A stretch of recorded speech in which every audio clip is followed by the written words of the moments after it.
When the shy waitress whispered, "Don't sign that," the entire boardroom fell silent. Nobody expected the trembling woman in the corner to speak. Nobody imagined she was about to destroy a $1 billion conspiracy. And absolutely nobody knew she was the architect who designed the trap in the first place. This is the story of Claire Bennett, the invisible waitress who became the most dangerous woman in Manhattan. If you're watching from anywhere in the world, drop your city in the comments. I want to see how far this story travels. And hit that like button if you believe the underestimated can rise again. Now, let me take you back to where it all began. The rain hammered against the floor-to-ceiling windows of Aurelius, Manhattan's most exclusive restaurant, where reservations required 3 months' notice and a willingness to spend what most people earned in a week. Inside, crystal chandeliers cast warm light over tables where power players carved up markets like aged steaks. Claire Bennett moved between those tables like a ghost. She'd perfected the art of invisibility over 3 years of serving people who never looked at her face. Head down, voice soft. Hand steady despite the constant tremor that lived in her chest these days. The uniform helped. Black dress, white apron. Hair pulled back so tight it hurt. She looked exactly like what they expected. Forgettable, replaceable, beneath notice. That invisibility had become her armor and her prison. "More water for table 6, she murmured to herself, because talking to herself was safer than talking to anyone else. Her therapist said it was a coping mechanism. Claire just knew it kept her company during the long silences. She refilled glasses at a corner table where 2 hedge fund managers dissected a competitor's divorce settlement, neither acknowledging her presence even as she stood inches away. She'd learned not to expect eye contact. People who paid $400 for dinner didn't see the help. Most nights, that suited her fine. Tonight was different. Tonight, Ethan Vale had reserved the private dining room. Claire had served him twice before, both times for smaller meetings, both times leaving with the unsettling feeling that he actually saw her. Not in a creepy way, just saw. The way he'd pause mid-sentence when she approached, as if her presence actually registered. The way he'd said thank you and meant it, making the word sound less like dismissal and more like acknowledgement. It had rattled her both times. She'd requested a different section tonight. "Claire!" Michael, the floor manager, appeared at her elbow. "I need you in the Constellation room." Her stomach dropped. "I thought Jessica was covering private dining." "Jessica called in sick. You're up." He was already walking away, expecting obedience. Claire's fingers tightened on her water pitcher. The Constellation room was where they held the meetings that mattered, the ones that moved millions, destroyed careers, built empires. She preferred the anonymous safety of the main floor. But saying no meant questions. Questions meant attention. Attention meant risk. So she followed. The Constellation room lived up to its name, a circular space with a domed ceiling painted to resemble a night sky, constellations picked out in actual gold leaf. A single massive table dominated the center. Around it sat 8 people, all men except for one woman in a sharp navy suit who looked like she could buy and sell everyone Claire had ever known. At the head of the table sat Ethan Vale. He looked exactly like his photographs. Dark hair going silver at the temples, sharp jaw, eyes the color of storm clouds. But photographs couldn't capture the stillness he carried, the sense that while everyone else in the room was performing, he was simply existing. 32 years old and worth more than some small countries, according to the gossip magazines that circulated through the break room. Claire had never cared about money. She'd had it once, lost it, learned it couldn't protect you from the things that actually hurt. "Gentlemen, Ms. Torres," Ethan was saying, his voice carrying that particular timbre that made people lean in. "I appreciate the revisions to Section 12. Shall we review the environmental compliance addendums before we move to signatures?" Claire stationed herself against the wall, trying to disappear into the constellation Cassiopeia. She'd memorized the sky ceiling during her first week, finding comfort in the unchanging patterns when everything else felt chaotic. Across from Ethan sat Victor Holloway, a man whose smile never reached his eyes. Claire had seen his picture too, usually in business journals, standing beside buildings or shaking hands with politicians. 60 years old, silver fox handsome, the kind of wealth that came with old family names and older money. She didn't trust him, couldn't say why. Just a feeling in her gut, the same instinct that had once made her a good attorney before everything fell apart. Don't think about that. Don't remember. But lately the memories pushed back harder, especially when she stood in rooms like this, surrounded by legal talk and contract negotiations. The vocabulary alone was enough to trigger flashbacks. Indemnification clauses, liability transfers, due diligence. Stop, breathe, you're just here to pour wine. Mr. Vale, Victor was saying, his voice smooth as aged whiskey. I think you'll find everything in order. My legal team has been exceptionally thorough. I'm sure they have. Ethan gestured to one of his advisors, a thin man with wire-rimmed glasses who looked perpetually anxious. James, you've reviewed the final draft? Cover to cover, sir, twice. Everything checks out. Claire poured water into crystal glasses, moving clockwise around the table. The conversation washed over her. Revenue projections, market positioning, synergy optimization, corporate speak designed to make simple things sound complex. She'd almost made it back to her wall when Victor's attorney slid a leather portfolio across the table to Ethan. The final contract of Victor announced. I believe you'll find this represents a fair and comprehensive agreement. Your company acquires Holloway Industries' manufacturing division. We retain the real estate holdings and legacy partnerships. Clean, simple, mutually beneficial. Ethan accepted the portfolio, fingers brushing the embossed cover. 3 months of negotiation condensed into how many pages? 97, this anxious advisor supplied, down from the original 143. Progress. Ethan opened the portfolio. Claire shouldn't have looked, should have kept her eyes on the floor, on the constellation ceiling, anywhere else.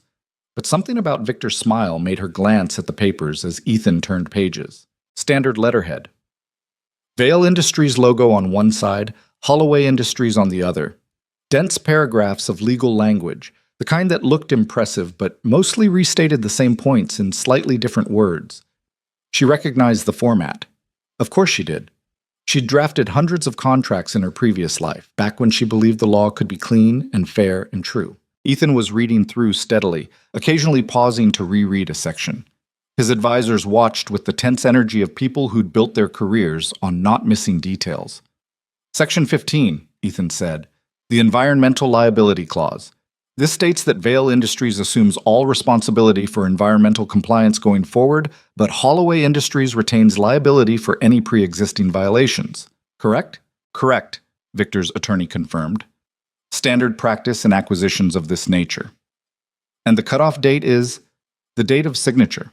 Anything before tonight remains Holloway's responsibility. Anything after becomes yours. Clear enough? But Claire's hands had started shaking. She was standing at the wrong angle, could see the pages better than she should have, and tucked between sections 15 and 16, in slightly smaller font, was a paragraph that didn't match the surrounding text. It took her 3 seconds to read it, 3 seconds to understand what she was seeing, 3 seconds for her entire world to tilt sideways. No, she whispered. The word fell into the room like a stone into still water. Everyone turned. Claire's face went hot, then cold. She'd spoken. Actually spoken. In front of all these people, in the middle of their important meeting, she'd opened her mouth and broken the most fundamental rule of invisibility. I'm sorry, she stammered, backing toward the wall. I didn't mean I should. What did you say? Ethan was looking at her, actually looking, his full attention focused like a spotlight she couldn't escape. Nothing. I'm sorry. Please continue. She wanted to dissolve into the gold leaf constellations. You said no. His voice wasn't angry, just curious, precise. No to what? Claire's throat closed. Every instinct screamed at her to apologize again, to flee, to return to invisibility where she was safe. These weren't her people anymore. This wasn't her world. She had no right to speak here, no authority, no voice that mattered. But that paragraph, that terrible buried paragraph. Victor was smiling at her now, the kind of smile a shark might give a confused fish. I think our server may have had a long night. Perhaps we should give her a break. I'm fine, Claire heard herself say. Then perhaps you could explain your outburst. The woman in the navy suit, Miss Torres, spoke with icy precision. We're in the middle of rather important business. Claire looked at Ethan. He was still watching her, and there was something in his expression she couldn't quite read. Not anger, not annoyance. Something closer to interest? The contract, she said quietly. Between sections 15 and 16, there's... She stopped, fear wrapping around her words. There's what? Ethan asked. A clause. about environmental liability transfer. Victor laughed, the sound warm and dismissive. Young lady, I assure you our legal team knows what they're doing. Why don't you fetch us some more wine? But Ethan hadn't looked away from Claire. What kind of clause? The room had gone very still. Claire could feel 7 pairs of eyes on her, could feel her pulse hammering in her throat. This was a mistake. She should apologize, leave, never speak up again, except people were going to get hurt. Ethan was going to get hurt. It says, she had to force the words out. It says that Vail Industries assumes retroactive environmental liability for all Holloway Industries operations dating back 15 years. Not going forward, going back. Silence. Then Victor's attorney spoke, his voice patient in the way you'd speak to a confused child. That's simply not true. Section 15 clearly states, Section 15 is in 12-point font, Claire interrupted, surprising herself. The paragraph between 15 and 16 is in 11-point. Different font size, slightly different spacing. It's designed to be skipped when reading in sequence. Ethan's jaw tightened. He looked down at the contract, really looked this time. That's ridiculous, Ms. Torres said. We've had multiple attorneys review this document. If there was a hidden clause, they would have found it. They would have found it if they were looking for it, Claire said. But if you're reading quickly, expecting Section 16 to follow Section 15, your eye jumps right over it. It's a technique called contractual camouflage. You hide important language in plain sight by breaking the reader's visual pattern. How would you know that? The anxious advisor asked. Claire didn't answer, couldn't answer, because answering meant explaining who she used to be, and that person was supposed to be dead and buried. Ethan was reading the paragraph now, his expression darkening with each line. When he finished, he looked up at Victor.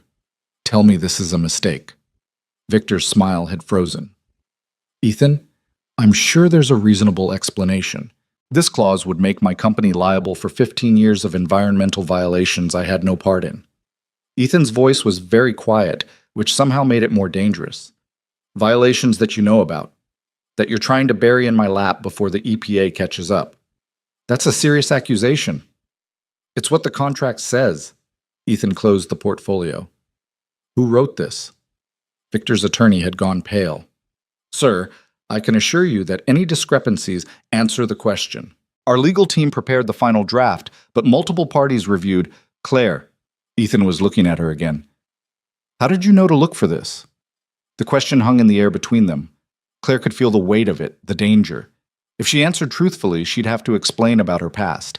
If she lied, she'd lose whatever credibility she'd just built. I used to be an attorney, she said finally. Before. Before what? Before I wasn't anymore.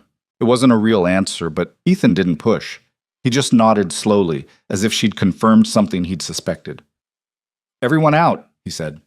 Victor stood. Now wait just a minute. Everyone, out, except Claire.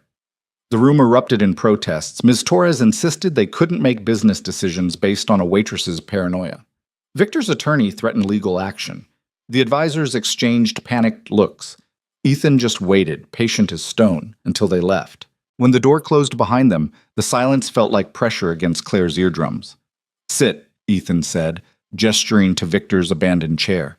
Claire's legs carried her forward before her brain could object. She sat, acutely aware that she was still wearing her uniform, that she probably smelled like kitchen grease and fear. Ethan slid the contract across to her. Show me. Her hand shook as she turned pages. There. The paragraph that didn't quite match. She pointed. Ethan read it 3 times. Claire watched his face, saw the moment understanding crystallized into anger. How much would this cost me? He asked.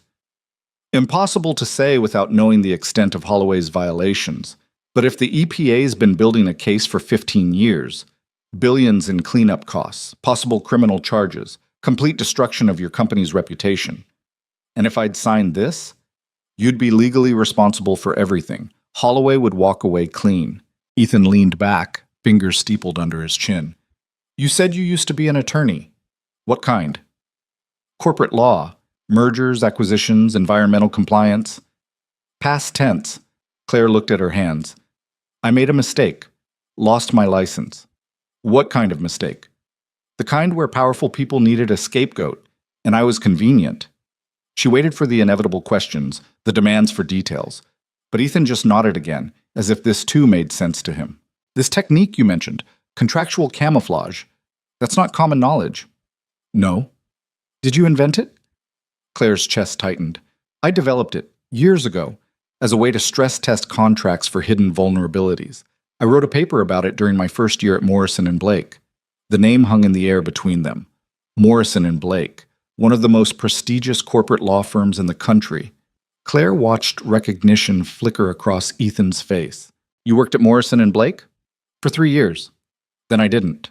Because? Because I found out they were using my techniques to hide illegal clauses in client contracts.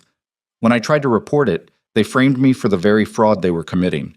Destroyed my career, my reputation, my license.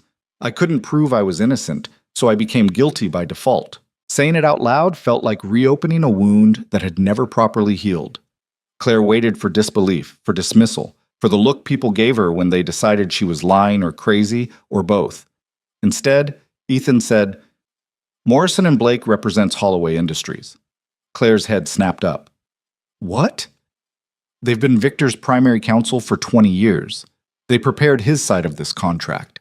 Ethan's eyes had gone very cold. Which means they used your own technique against me. The room seemed to tilt. Claire gripped the edge of the table, trying to process what he was saying. Her old firm. The people who destroyed her. They'd taken her work and weaponized it, and now they were trying to destroy someone else with it. I need to know something, Ethan said quietly. And I need you to be completely honest with me. Are you involved in this?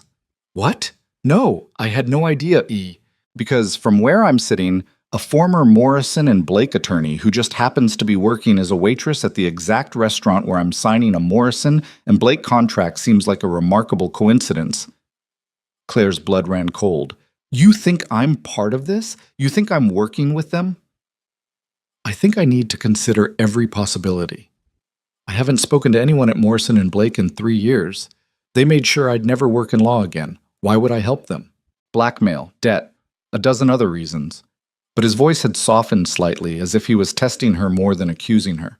I warned you not to sign, Claire said. If I was part of their plan, why would I do that? Perhaps to position yourself as a trusted ally, perhaps to negotiate a better deal for yourself, perhaps— He stopped. Perhaps I'm being paranoid. You should be paranoid. This whole thing is designed to destroy you. Ethan studied her for a long moment. Claire forced herself to meet his gaze, to let him see whatever he needed to see. Tell me about Morrison and Blake, he said finally. Everything. So she did. She told him about joining the firm straight out of law school, bright-eyed and convinced she could make a difference. About developing her contract analysis techniques and being praised as innovative, a rising star. About the day she discovered senior partners using her methods to hide illegal environmental dumping clauses in contracts for chemical companies. They made millions helping corporations avoid cleanup costs, she said. I found evidence of at least 30 contracts over 5 years. Billions in violations just vanished into legal language. And when you reported it, they were faster than I was. By the time I tried to blow the whistle, they'd already planted evidence that I'd accepted bribes from clients. Forged emails, doctored bank records, testimony from colleagues who suddenly remembered me doing suspicious things. I couldn't prove any of it was false. Why didn't you fight it? Claire's laugh was bitter. With what? They had unlimited resources and the best lawyers in the country. I had student loan debt and a public defender. The state bar suspended my license pending investigation. The investigation found exactly what Morrison and Blake wanted them to find. You could have appealed. I tried, for a year, until my savings ran out and my apartment got broken into and someone left a very polite note explaining that persistence would be bad for my health. She met his eyes. I learned to disappear instead. Into restaurants. Into invisibility. Ethan was quiet for a moment, processing. Then, how many people know about your techniques? Maybe a dozen senior partners at Morrison and Blake. Some of their corporate clients. It's not something they teach widely. Too risky. But they definitely kept the documentation. I wrote extensive guides on how to identify and exploit visual reading patterns in legal documents. And now they're using those guides to trap me. Yes.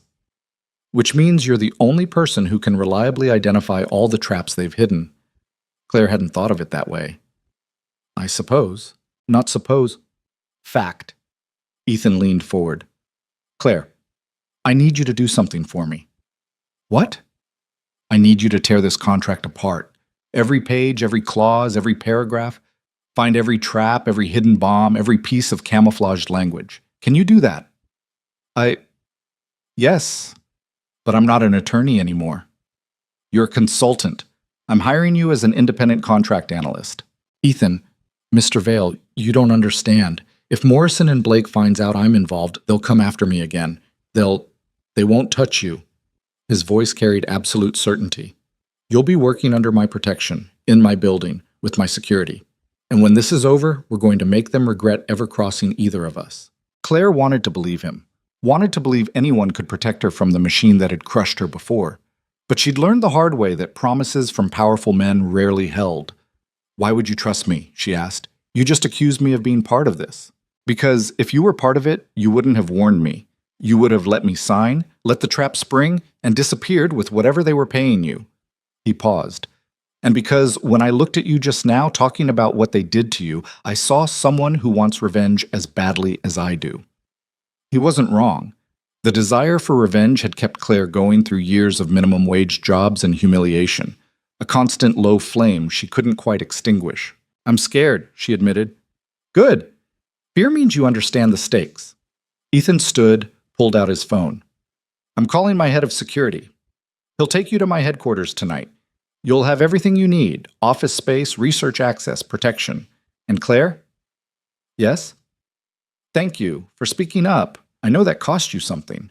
It had cost her invisibility, the armor she'd worn for 3 years. But looking at Ethan Vale, at this man who'd actually listened when a waitress interrupted his billion-dollar deal, Claire thought maybe some costs were worth paying. There's one more thing, she said quietly. If they used my technique here, they've probably used it in other contracts. How many deals has Holloway Industries closed in the last 5 years? Ethan's expression darkened. Dozens. Maybe hundreds. Then this isn't just about you. This is about every company they've sold to, every merger they've completed. They've been running this scam for years, using your technique every time. Yes. Then we're not just stopping one deal.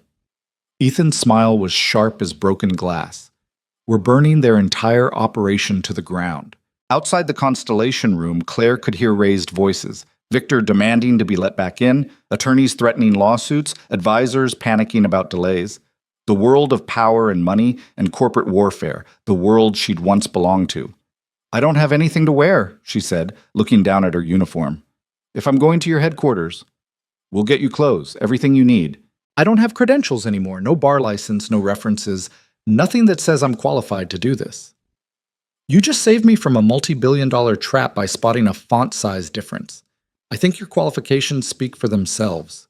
Claire's hands were still shaking, but not entirely from fear anymore. Something else was building beneath the terror, something that felt almost like hope. Okay, she said, I'll do it. Good. Ethan moved toward the door, then paused. Claire, what made you speak up? You could have stayed quiet, stayed invisible. Why didn't you?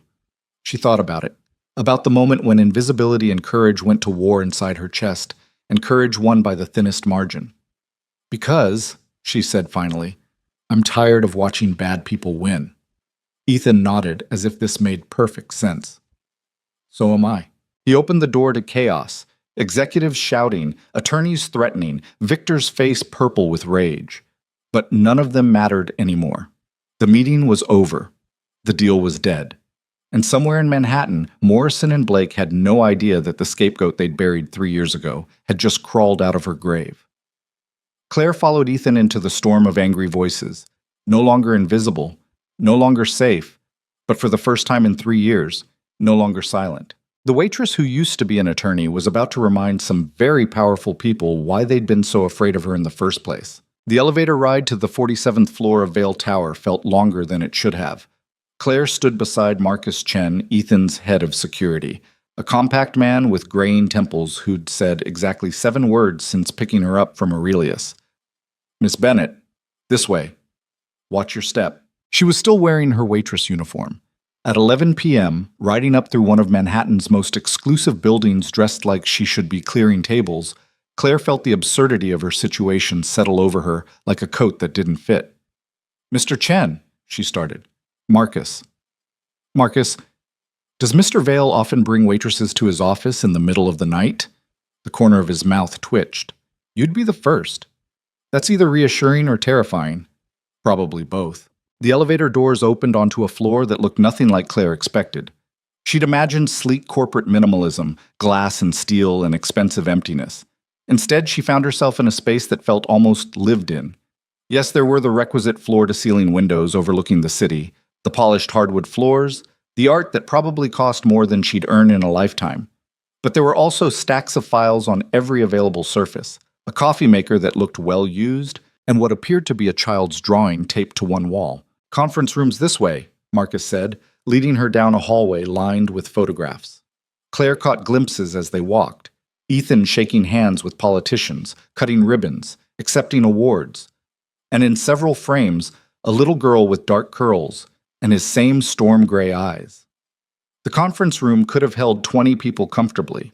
Right now it held Ethan, 3 very unhappy-looking attorneys, and enough tension to fill the space twice over. "Completely unprecedented," one of the attorneys was saying. A woman in her 50s with steel gray hair pulled into a bun tight enough to cause headaches. "We can't simply abandon a deal of this magnitude based on—" She stopped when she saw Claire. "Based on what Sandra was about to say," Ethan said calmly, "is based on a waitress's word.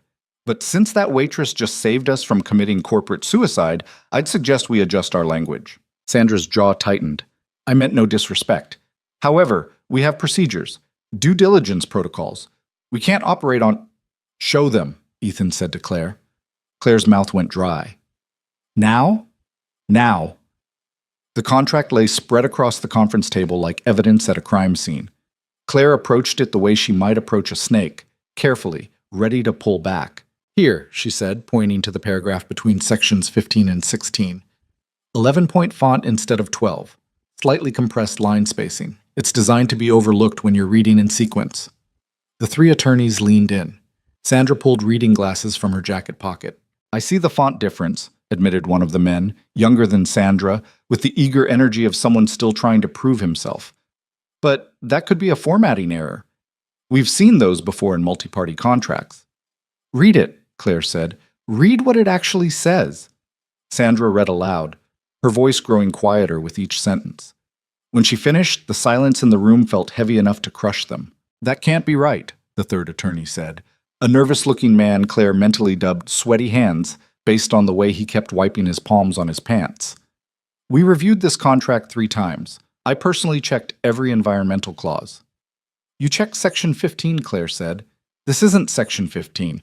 It's an insertion between sections, designed to be skipped by readers trained to move sequentially from one numbered section to the next." "How do you know that?" Sandra asked. "How do you know it's deliberate and not just sloppy drafting?" Claire met her eyes. "Because I invented the technique." That got their attention. "Explain," Ethan said, settling into a chair at the head of the table. It wasn't a request. So Claire explained again, in more detail this time. About Morrison and Blake, about her research into visual reading patterns and contractual blind spots, about how she'd discovered that human eyes were predictable in the worst ways. "We're trained from childhood to follow sequences," she said. "Numbers, letters, patterns. When you're reading a contract and you see Section 15 followed by Section 16, your brain automatically assumes everything between them is transitional language or formatting. It takes conscious effort to break that assumption." "And Morrison and Blake weaponized this?" the younger attorney asked. "They weaponized my research, yes." Sandra was rereading the hidden clause, her expression growing darker. "If this is enforceable, and I'm not saying it is, but if it were, we'd be assuming liability for environmental violations dating back to 2011, before Vale Industries even existed in its current form." "That's the point," Claire said. "It's not just unfair. It's impossible to defend against. How do you prove you weren't responsible for contamination that happened before you owned the property?" "We'd have documentation," Sweaty Hands insisted. "Transfer records, surveys—" "Which Holloway's legal team will have already doctored or destroyed," Claire interrupted. "This isn't their first time. They've done this before to other companies. The documentation you need won't exist when you go looking for it." Ethan's phone buzzed. He glanced at it, frowned, then showed the screen to Marcus, who'd positioned himself near the door like a well-dressed sentinel. Victor's attorneys are threatening litigation, Ethan said.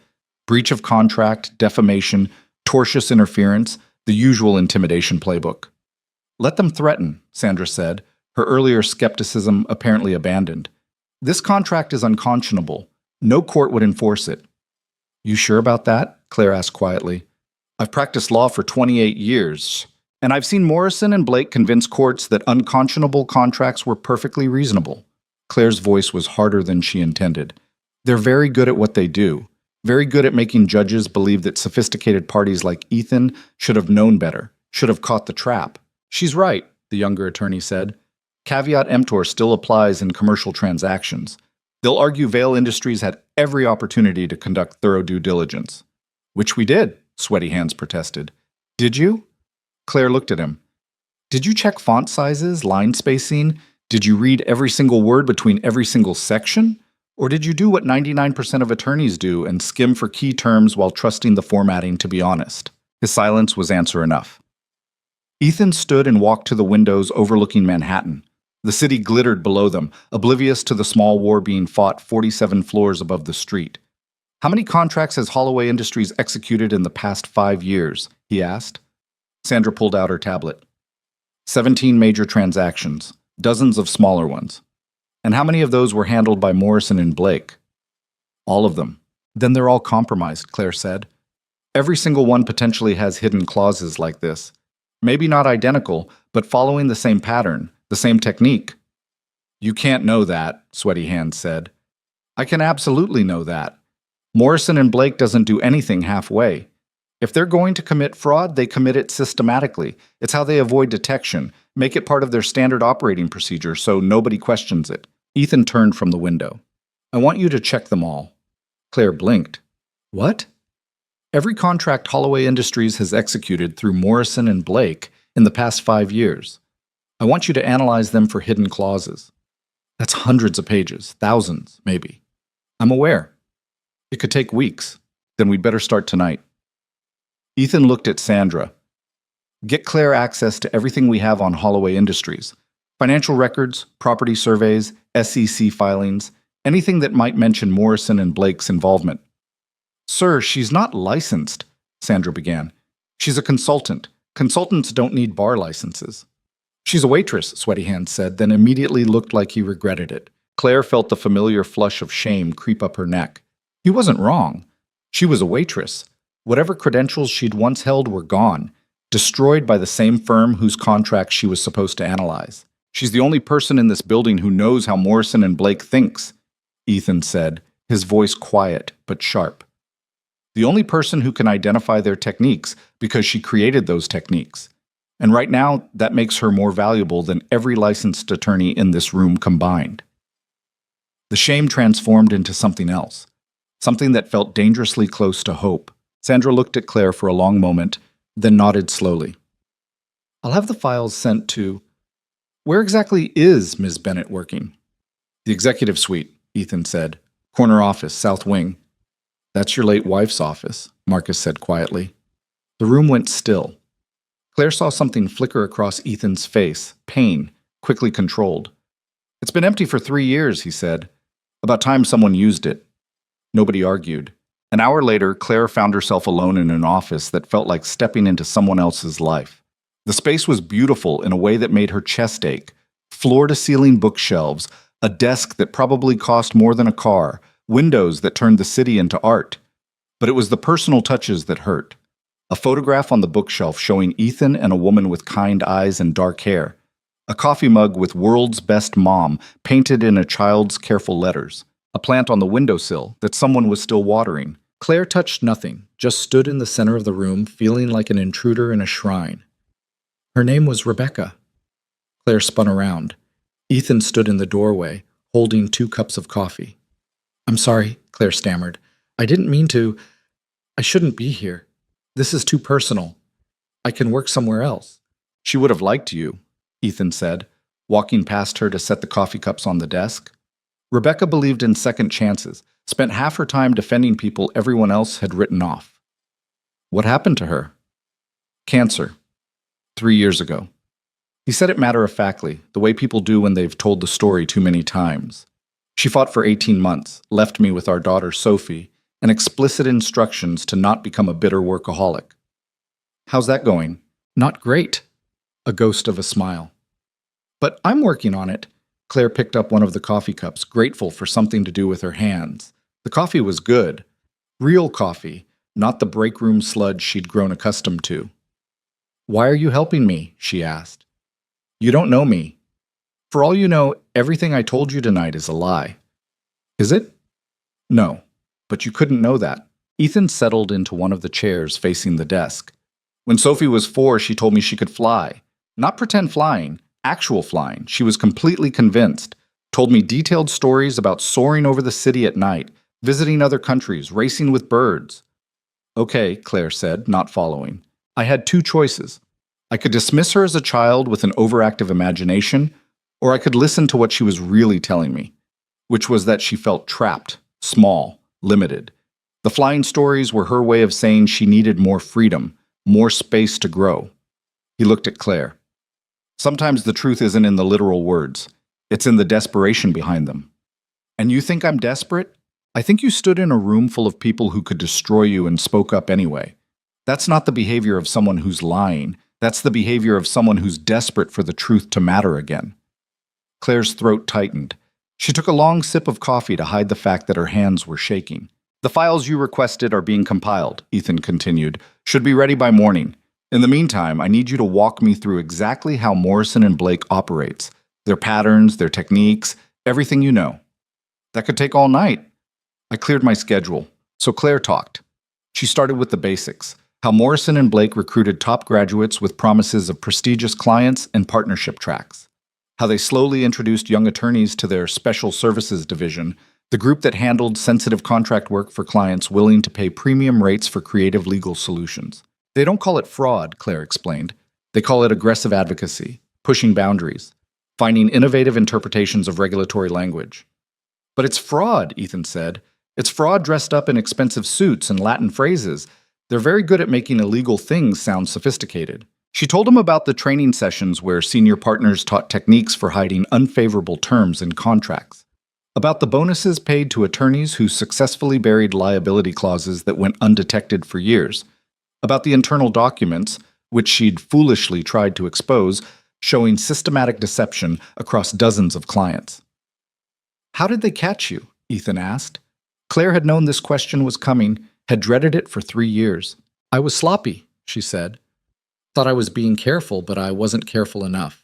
I copied files to a personal drive, thinking I could take them to the state attorney general. But Morrison and Blake monitors everything. They knew what I'd done within hours. And they moved first. They moved fast. By the time I tried to report them, I was already under investigation for accepting bribes.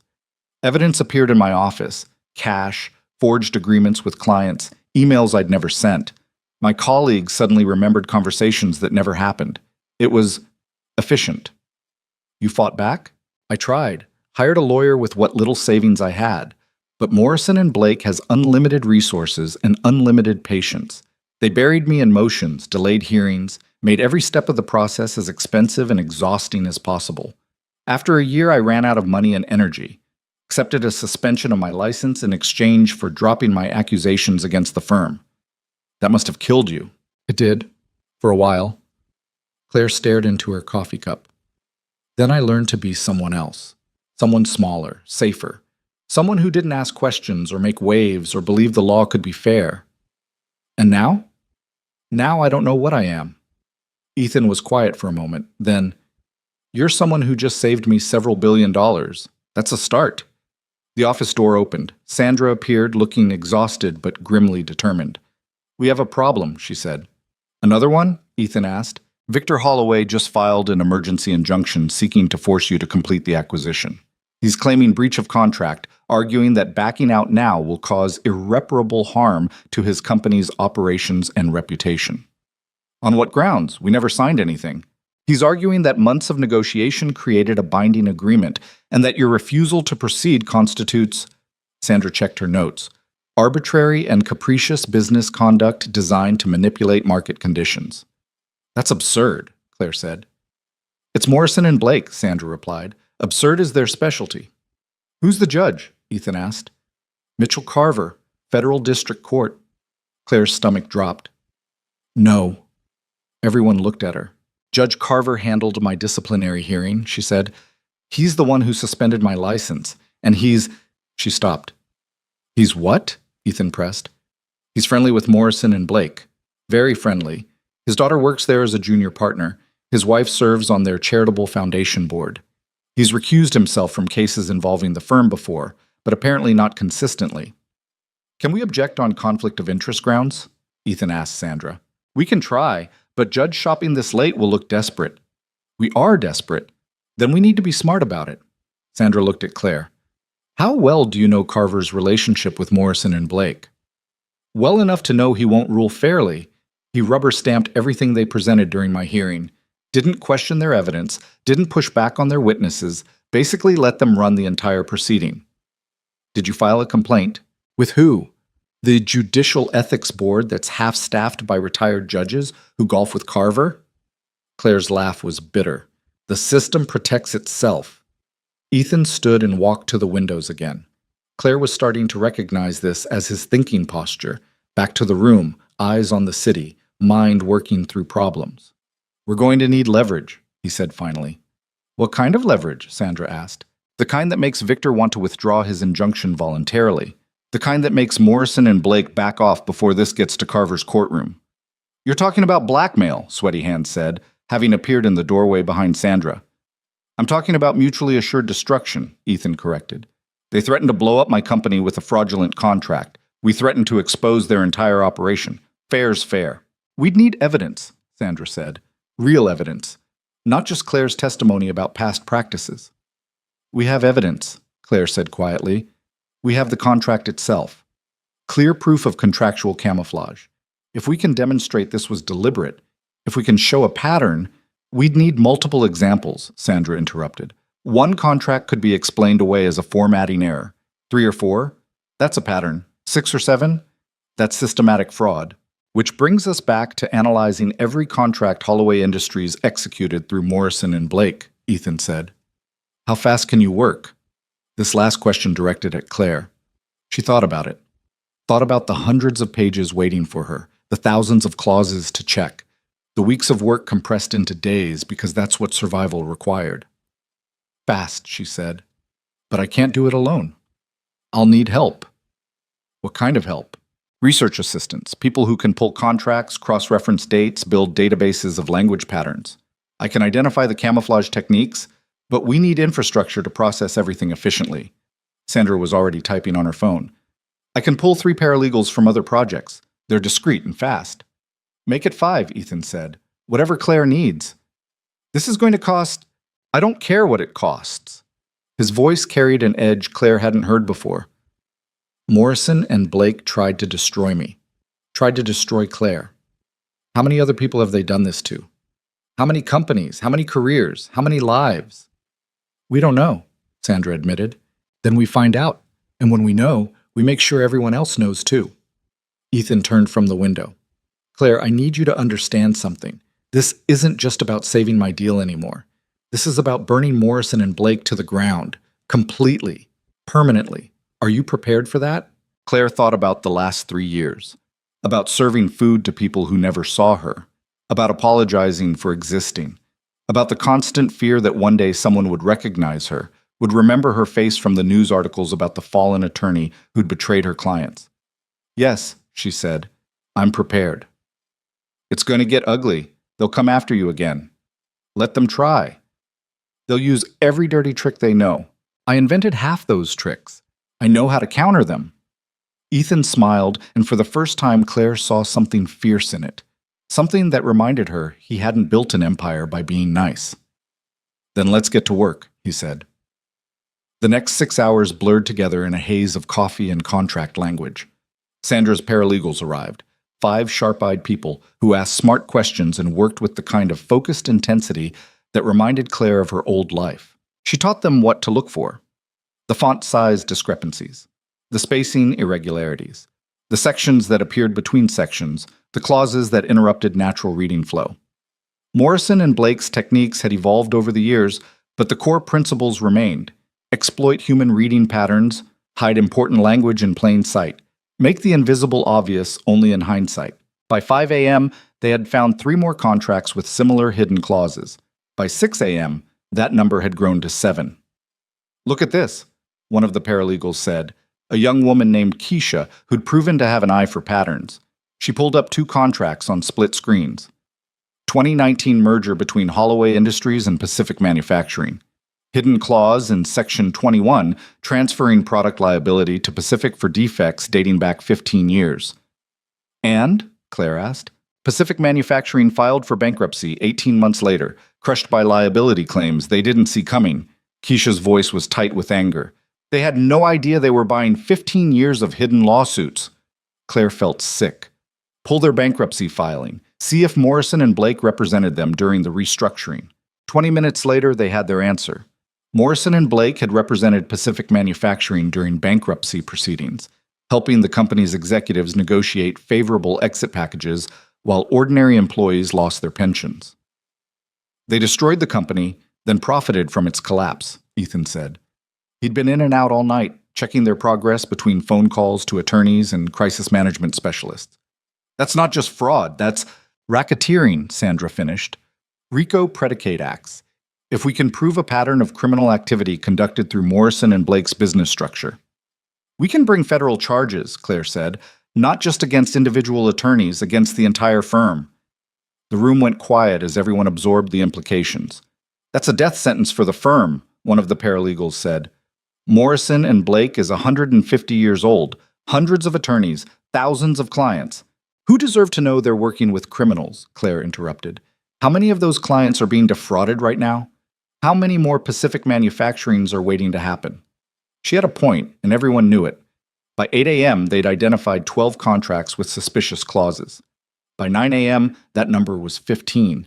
The pattern was clear, systematic, undeniable. "We need to move on this," Ethan said, "before Morrison and Blake realizes what we're doing." "They already know something's wrong," Sandra pointed out. "Victor's injunction makes that clear." "But they don't know what we found, don't know we've identified their pattern." Ethan looked at Claire. "How long before we have enough evidence to make this public?" "Depends on your goal. If you want to defend against Victor's injunction, we have enough now. If you want to destroy Morrison and Blake, we need more. We need to show this isn't just about Holloway Industries. We need other clients, other victims, other examples." "How long?" "A week, maybe 2. "We don't have 2 weeks. Carver scheduled a hearing on the injunction for Friday." "That's 3 days," Sweaty Hand said, stating the obvious in case anyone had forgotten how calendars worked. "Then we work for 3 days," Claire said. "Around the clock if we have to. We find every example we can, build the strongest case possible, and hit Morrison and Blake so hard they can't recover." "And if it's not enough?" Sandra asked. "Then we lose. Victor gets his injunction, Ethan gets forced into a deal that destroys his company, and Morrison and Blake keeps operating until they destroy someone else." Claire met Sandra's eyes. "But I'd rather fail fighting than succeed at staying quiet." Ethan's phone buzzed. He glanced at it, and his expression softened in a way Claire hadn't seen before. "I need to go," he said. "Sophie's school day starts in an hour. I try to have breakfast with her before." "Go," Sandra said. "We have this." After Ethan left, the office felt different, less charged, more human. "He's a good father," Keisha said quietly. "My sister's kid goes to the same school. Says Mr. Vale shows up to everything, parent meetings, school plays, science fairs, never misses." Claire thought about the photograph on the bookshelf, the coffee mug, the careful way Ethan spoke about his late wife. "He loved her," she said. "Rebecca." "Everyone did," Sandra said. She was the kind of person who made you want to be better. When she died, something in him died too. He's been running on duty and discipline ever since." Until tonight, Sandra agreed. "First time I've seen him angry, really angry, since the funeral. It's almost a relief." They worked through the morning, breaking only for coffee and the occasional trip to the bathroom. By noon, they'd analyzed 32 contracts. By 2 p.m., that number was 45. The pattern was even worse than Claire had feared. Morrison and Blake hadn't just hidden liability clauses in Holloway Industries contracts. They'd done it for dozens of clients across multiple industries, Tech companies, manufacturers, real estate developers, pharmaceutical firms. Everywhere they found opportunities to transfer risk to unsuspecting buyers, they took them. This is going to crater the entire M&A market when it breaks, Sandra said, looking at the spreadsheet they'd built tracking every compromised deal. Billions in transactions, hundreds of companies. The lawsuits alone will take decades to sort out. Good, Claire said. She was running on caffeine and spite at this point, her eyes burning from screen time and lack of sleep. Maybe it'll make people more careful about who they trust. Her phone rang. Unknown number. She almost didn't answer, but something made her pick up. Ms. Bennett. The voice was smooth, professional, utterly cold. This is Richard Morrison from Morrison and Blake. I believe we need to talk. Claire's hand tightened on the phone. Richard Morrison, senior founding partner, the man who'd personally overseen her destruction 3 years ago. I have nothing to say to you, she said. That's unfortunate, because I have quite a bit to say to you. A pause. I know what you're doing, Claire. I know you're working with Ethan Vale to undermine the Holloway Industries transaction. I know you're making wild accusations about my firm based on a personal vendetta stemming from your own criminal conduct. I was never convicted of anything. You accepted a license suspension. That's an admission of guilt in anyone's book. That's a lie, and you know it. What I know is that you're interfering with legitimate business relationships. What I know is that you're making defamatory statements about Morrison and Blake's practices. And what I know is that we will crush you, again, if you don't stop immediately. Claire looked around the office, at the paralegals working through files, at Sandra reviewing contracts with the focused intensity of someone who'd found her calling, at the evidence of Morrison and Blake's systematic fraud spreading across multiple screens. Come at me, she said. I'm ready this time. Are you? Are you ready for us to reopen your disciplinary case? To find new evidence of your misconduct? To make sure you never work in any professional capacity ever again? I'm a waitress. You already destroyed my career. What else can you take from me? Your freedom. We have friends at the U.S. Attorney's Office, friends who would be very interested in hearing about someone interfering with federal court proceedings. Is that a threat? It's a promise. Stand down, Claire. Walk away from Vale, walk away from this nonsense about hidden clauses, and we'll leave you alone. Keep pushing, and we'll bury you so deep you'll never see daylight again. The line went dead. Claire sat very still, feeling her heart pound against her ribs. Around her, the paralegals had stopped working, clearly having heard at least her side of the conversation. They know, Keisha said. They know, Claire agreed. What do we do? Claire looked at the evidence they'd compiled, looked at the pattern of fraud stretching back years, looked at the future where Morrison and Blake kept destroying lives because nobody was brave enough or crazy enough to stop them. We work faster, she said. Sandra made the call to Ethan before Claire could stop her. Within 20 minutes, he was back in the office, this time with Marcus and 2 other security personnel Claire didn't recognize. Tell me exactly what Morrison said, Ethan demanded. Claire repeated the conversation as best she could remember, her hands wrapped around a fresh cup of coffee she couldn't bring herself to drink. The caffeine was starting to make her jittery, or maybe that was just fear catching up. U.S. Attorney's Office, Marcus said quietly. That's not an empty threat. Morrison and Blake has connections there. So do I, Ethan replied. But that's not the point. The point is they're scared enough to make threats, which means we're on to something they can't afford to have exposed. Or they're trying to bait us into making a mistake, Sandra said. Push us into acting rashly so they can claim we're the ones behaving illegally. What kind of mistake? Keisha asked. Going public too early, filing complaints without sufficient evidence. Anything that makes us look like we're on a vendetta rather than uncovering legitimate fraud. Sandra looked at Claire. They'll paint you as a disgraced attorney with an axe to grind. Make this about your personal grudge rather than their criminal behavior, which is exactly what they did before, Claire said. The old familiar shame tried to rise in her chest, but she pushed it down. She'd spent 3 years drowning in that shame. She was done with it. Then we don't give them the opportunity, Ethan said. We build an airtight case. We get more evidence, more examples, more proof that this is systematic rather than isolated, and we do it in the next 72 hours. That's impossible, one of the paralegals, a quiet man named David who rarely spoke, said. We've been working 18 hours straight, and we're not even halfway through Holloway's contracts alone. Then we get more people, Ethan said. More people means more risk of leaks, Marcus pointed out. Morrison and Blake probably already has someone watching this building. The more bodies we bring in, the harder it is to maintain security. What about bringing in outside investigators? Keisha suggested. Former FBI, corporate fraud specialists, people who know how to build cases that stick. Sandra shook her head. Same problem. The more people who know what we're doing, the more chances Morrison and Blake has to get ahead of it. They could file preemptive lawsuits, destroy evidence, intimidate witnesses. We need to keep this tight. So we're stuck, David said. We're focused, Ethan corrected. Claire, what's the minimum number of cases we need to prove a pattern? Claire thought about it. Thought about RICO statutes and prosecutorial guidelines, about what would convince a judge that this wasn't coincidence or isolated misconduct. 8 to 10 clear examples across multiple clients and multiple years, she said, enough to show its institutional practice rather than a few rogue attorneys.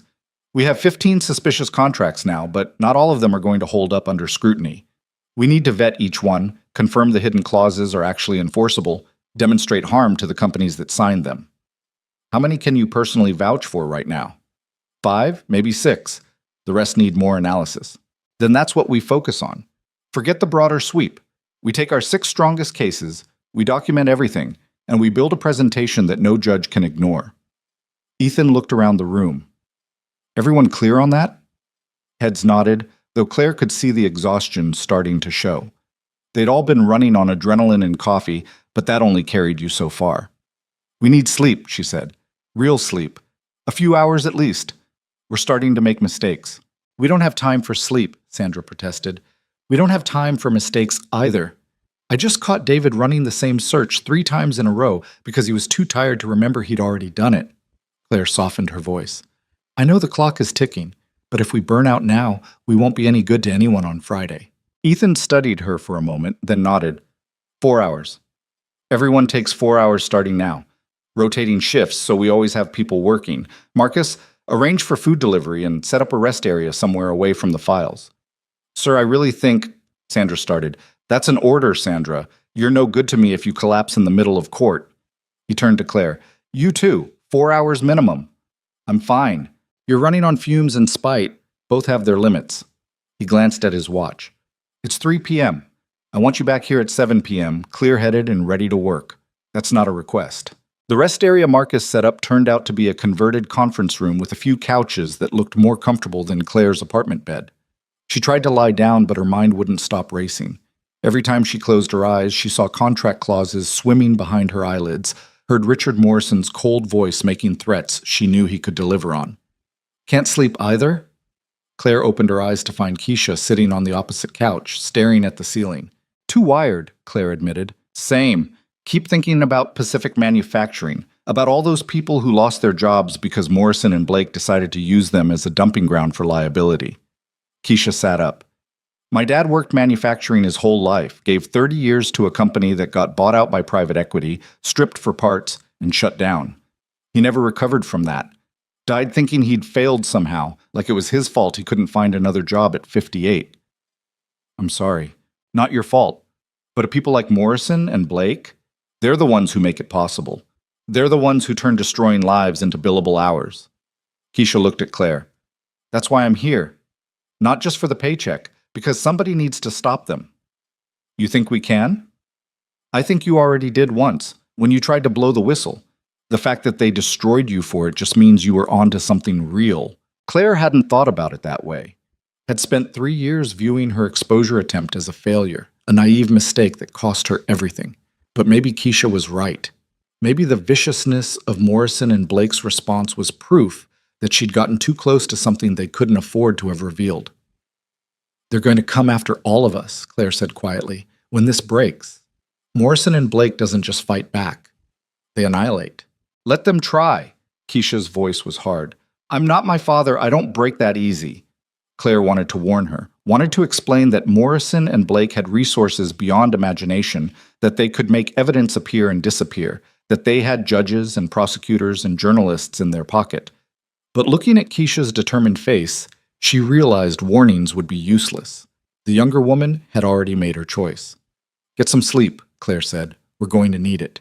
This time when she closed her eyes, exhaustion won out over anxiety. She fell into a dreamless sleep that felt like falling off a cliff. She woke to Marcus gently shaking her shoulder. 7 p.m., Ms. Bennett. Mr. Vale wants everyone in the main conference room. Claire sat up, her body screaming protests. 4 hours of sleep on a couch had left her with a crick in her neck and the vague feeling of having been hit by a truck. But her mind felt clearer, sharper. The conference room had been transformed. Someone had set up multiple workstations with large monitors, a wall-mounted screen displaying what looked like a timeline, and enough coffee to fuel a small army. Ethan stood at the head of the table, looking like he'd showered and changed while the rest of them slept. Beside him was a woman Claire didn't recognize, early 40s, sharp suit, carrying herself with the quiet confidence of someone used to being the smartest person in the room. "This is Dr. Angela Chen," Ethan said, forensic document analyst. "She's going to help us prove that Morrison and Blake's contract modifications were intentional rather than accidental." Angela nodded to the group. "I've reviewed the 15 contracts you flagged, ran them through pattern recognition software, analyzed font metadata, examined the digital fingerprints of when each section was created and modified." She pulled up an image on the main screen, one of the compromised contracts with the hidden clause highlighted in red. This paragraph was inserted after the main contract was drafted. The metadata shows it was created in a different software version on a different computer and integrated into the document using techniques designed to minimize visual detection. Angela zoomed in on the font. "See this? The kerning, the spacing between letters, is slightly different from the surrounding text. Not enough for the human eye to catch, but enough to show up in detailed analysis." "How many of the 15 contracts show this pattern?" Sandra asked. "All of them. Every single one has evidence of post-draft insertion using deliberate camouflage techniques." Angela switched to another slide. "But here's where it gets interesting. The modifications all came from the same IP address range, Morrison and Blake's internal network." "That proves they did it," Keisha said. "It proves the modifications originated from their office," Angela corrected. "Whether that's enough to prove intent depends on how their attorneys spin it. They could claim it was quality control, last-minute revisions, normal editing processes." "Except normal editing doesn't involve changing font sizes and spacing to hide text," Claire said. "Exactly, which is why I dug deeper." Angela pulled up what looked like email logs. "I was able to obtain, through entirely legal means, some of Morrison and Blake's internal communications regarding these contracts. Not the contents of the emails, just the metadata showing when they were sent, to whom, and with what subject lines." Claire leaned forward. And there's a pattern. For each of these contracts, about a week before the deal closed, there was a flurry of emails between senior partners using subject lines like final adjustments and last-minute optimizations. Those emails consistently went to a specific group of 3 attorneys. "Let me guess," Sandra said. "Richard Morrison, James Blake, and Patricia Holloway." "Close. Morrison, Blake, and someone named Thomas Chen. No relation," Angela added. "These 3 seem to be the core team handling the insertions. They're careful, never explicitly stating what they're doing in subject lines, but the pattern is consistent across all 15 contracts." Ethan's expression was grim. "So we have technical proof that the modifications were deliberate, and we have evidence linking them to specific attorneys at the firm's highest levels." "We have circumstantial evidence," Angela corrected. "Strong circumstantial evidence. But Morrison and Blake will argue it's not definitive. They'll claim the emails could be about legitimate contract revisions, that the technical anomalies could be explained by their document management systems, that we're connecting dots that don't necessarily form a picture." "Then we need more dots," Claire said. "Or we need someone on the inside to confirm the picture," Sandra said quietly. Everyone looked at her. "You're talking about a whistleblower," Ethan said. "Someone currently at Morrison and Blake willing to testify about their practices. It's the only way to turn circumstantial evidence into a smoking gun. We need someone who can say, yes, we deliberately hid these clauses, and here's exactly how and why we did it." "Nobody at Morrison and Blake is going to turn on the firm," Claire said. "They're too invested, too afraid, too compromised by their own participation. I tried to be that whistleblower, and look how it ended." "You tried from the outside after you'd already been marked as an enemy," Sandra pointed out. "What if we approach someone who's still inside? Someone who hasn't crossed the line yet but knows what's happening?" "Like who?" Sandra pulled up a personnel list on her tablet. "Morrison and Blake employs 347 attorneys. Not all of them are criminals. Some of them are probably just young associates trying to build their careers, unaware of what the senior partners are doing. or aware, but not directly involved. You want to recruit a mole, Marcus said. His tone suggested he thought this was either brilliant or insane. I want to give someone an exit ramp, a chance to do the right thing before they become too complicit to back out. Sandra looked at Claire. You work there. You know how it operates. Who would be most likely to help us? Claire thought back to her time at Morrison and Blake, thought about the other junior associates, the ones who'd seemed uncomfortable with some of the firm's practices, but too intimidated to speak up. Most of them had moved on by now, either climbing the partnership ladder or leaving for other firms. But there was one person she remembered, a young woman named Lisa Park, who'd started the same year as Claire, who'd expressed private doubts about some of the cases they were handling. They'd been friendly, not quite friends, but friendly enough to share occasional lunches and commiserate about brutal hours. Lisa Park, Claire said. If she's still there, she had a conscience, kept it quiet, but it was there. Can you reach out to her? I haven't spoken to her in 3 years. For all I know, she thinks I'm a criminal like everyone else. Or she thinks you got railroaded and has been waiting for someone to prove it. Sandra was already searching for Lisa Park's current employment. Still at Morrison and Blake, made junior partner last year, specializes in environmental compliance work. That's not a coincidence, Claire said. They probably promoted her specifically to work on these contaminated contracts. Which means she knows, Ethan said. She might not know she knows, but if she's doing environmental compliance work for Holloway Industries and other Morrison and Blake clients, she's seen the patterns. Claire felt her stomach twist.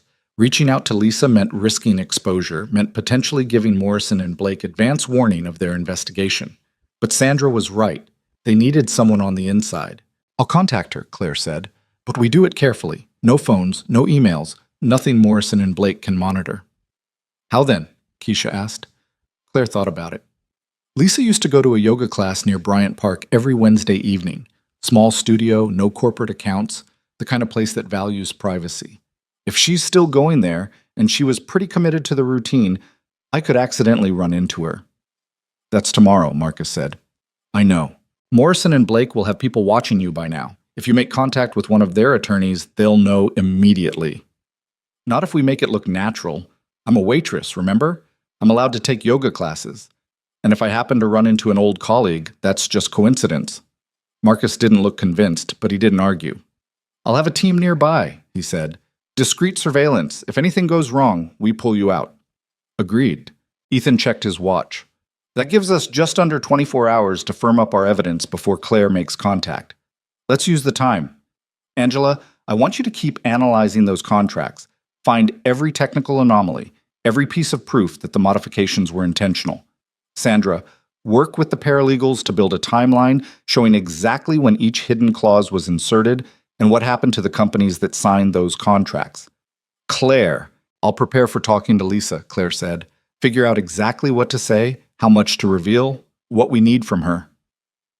And get more sleep, Ethan added. You look like death. Charming. I'm serious. You're the linchpin of this whole operation. If you fall apart, everything falls apart with you. He was right, of course. Claire was running on fumes again, the brief 4-hour nap already feeling like it happened days ago. The next 18 hours blurred together in another marathon of analysis and documentation. Angela found 6 more technical anomalies proving deliberate document manipulation. Sandra built a devastating timeline showing that every company targeted by hidden clauses suffered major financial problems within 2 years of signing. The pattern was undeniable. By Wednesday evening, they had a case that would make any prosecutor's mouth water. 15 contracts, 8 clear victims, technical proof of manipulation, and a timeline showing systematic fraud dating back nearly a decade. But they still needed a witness.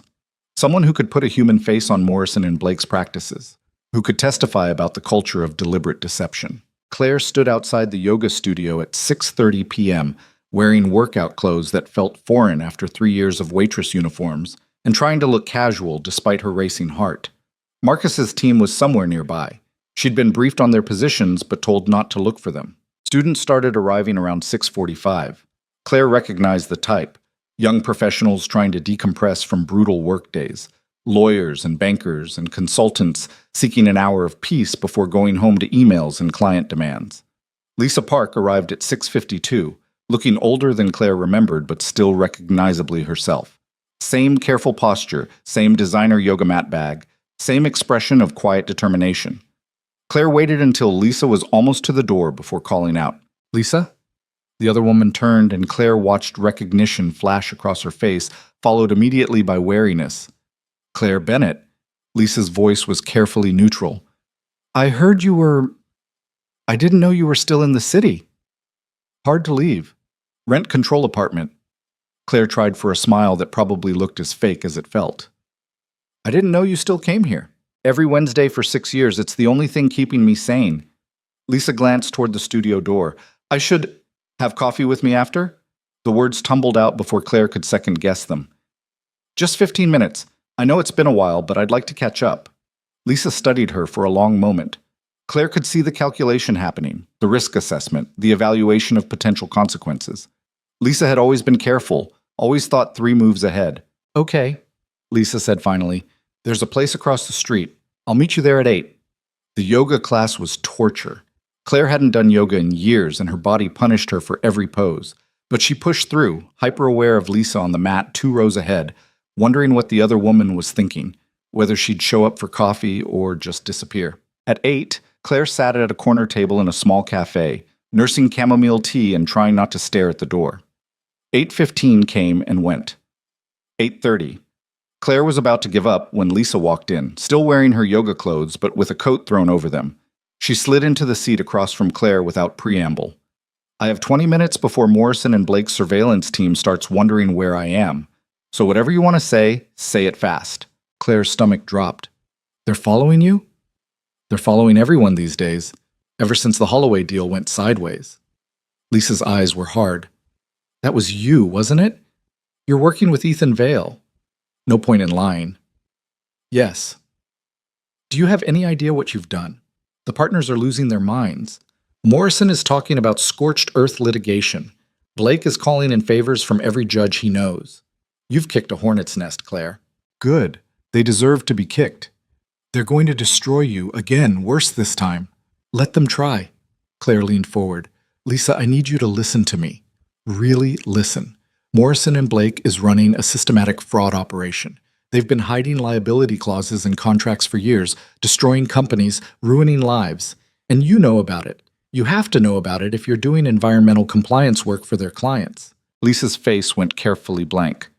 "I don't know what you're talking about." "Yes, you do. You're too smart not to have noticed. The patterns, the timing, the way companies keep getting hit with violations they didn't know they were assuming liability for. That's business. Due diligence failures, not fraud. It's fraud when you deliberately hide the clauses using techniques designed to bypass normal reading patterns. It's fraud when you insert them after negotiations are complete. It's fraud when the same 3 senior partners do it over and over across dozens of deals." Lisa's hands tightened around her coffee cup. "Even if that were true, and I'm not saying it is, what do you want from me? You want me to commit career suicide by testifying against my own firm. I want you to stop being complicit in destroying innocent people's lives." "I'm not complicit. I do environmental compliance. I help clients understand their obligations." "Do you help them understand obligations they don't know they have because Morrison and Blake hid them in contracts? Do you help them navigate liability that was transferred to them through deliberate deception?" Lisa stood up abruptly. "I can't do this. I can't talk to you. If they find out I was here..." "They already know you're here," Claire said quietly. "Your surveillance team is probably taking pictures right now, so you have a choice. You can go back and tell them I ambushed you, that you refused to cooperate, and hope they believe you. Or you can actually do something about the fraud you've been watching happen for years." "There's no fraud. There's aggressive legal strategy, and there's client advocacy, and there's deliberate criminal deception designed to destroy companies for profit, and you know it." Claire pulled a flash drive from her pocket and slid it across the table. "On here is technical analysis of 15 contracts showing deliberate manipulation, proof that Morrison and Blake is inserting hidden clauses using techniques I developed and they stole. Proof that this is systematic, institutional, and completely illegal." Lisa stared at the flash drive like it was a bomb. "Look at it," Claire said. "In private, away from the firm, and then ask yourself if you can keep being part of this. And if I look at it and decide you're wrong, then delete it and forget we talked. But if I'm right, if you see what I see, then you have a choice to make about what kind of lawyer you want to be." Lisa grabbed the flash drive and shoved it in her pocket. "I should report this. This conversation, that drive, all of it, the partners would expect me to. But you won't, because part of you has been waiting for someone to prove you're not crazy for having doubts. You don't know me anymore, Claire. I know you spent 3 years at Morrison and Blake watching them operate. I know you're smart enough to have noticed patterns. And I know you're a better person than Richard Morrison or James Blake will ever be. Lisa backed toward the door. Stay away from me. Don't contact me again. I mean it. She left without looking back. Claire sat alone at the cafe, staring at her cold tea and wondering if she'd just made a massive mistake. If Lisa went straight to Morrison with the flash drive, they'd know exactly what evidence Claire and Ethan had compiled. They'd have time to prepare defenses, destroy documents, intimidate witnesses. Marcus appeared at her table 5 minutes later. That looked rough, he said. She took the drive. I saw. Question is whether she'll use it against you or actually look at what's on it. I guess we'll find out.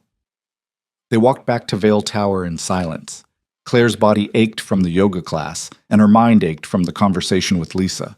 She'd gambled everything on the hope that her former colleague still had a conscience worth appealing to. Ethan was waiting when they arrived, along with Sandra and the rest of the team. They'd converted the conference room into something resembling a war room, with evidence boards covering every wall and laptops scattered across every surface. How did it go? Ethan asked. She took the flash drive, either to destroy it or to actually review it. We'll know which within 24 hours. That's cutting it close. The hearing is Friday morning. I know. Sandra looked up from her laptop. We may have another problem. Morrison and Blake just filed a motion to have you held in contempt of court, Claire.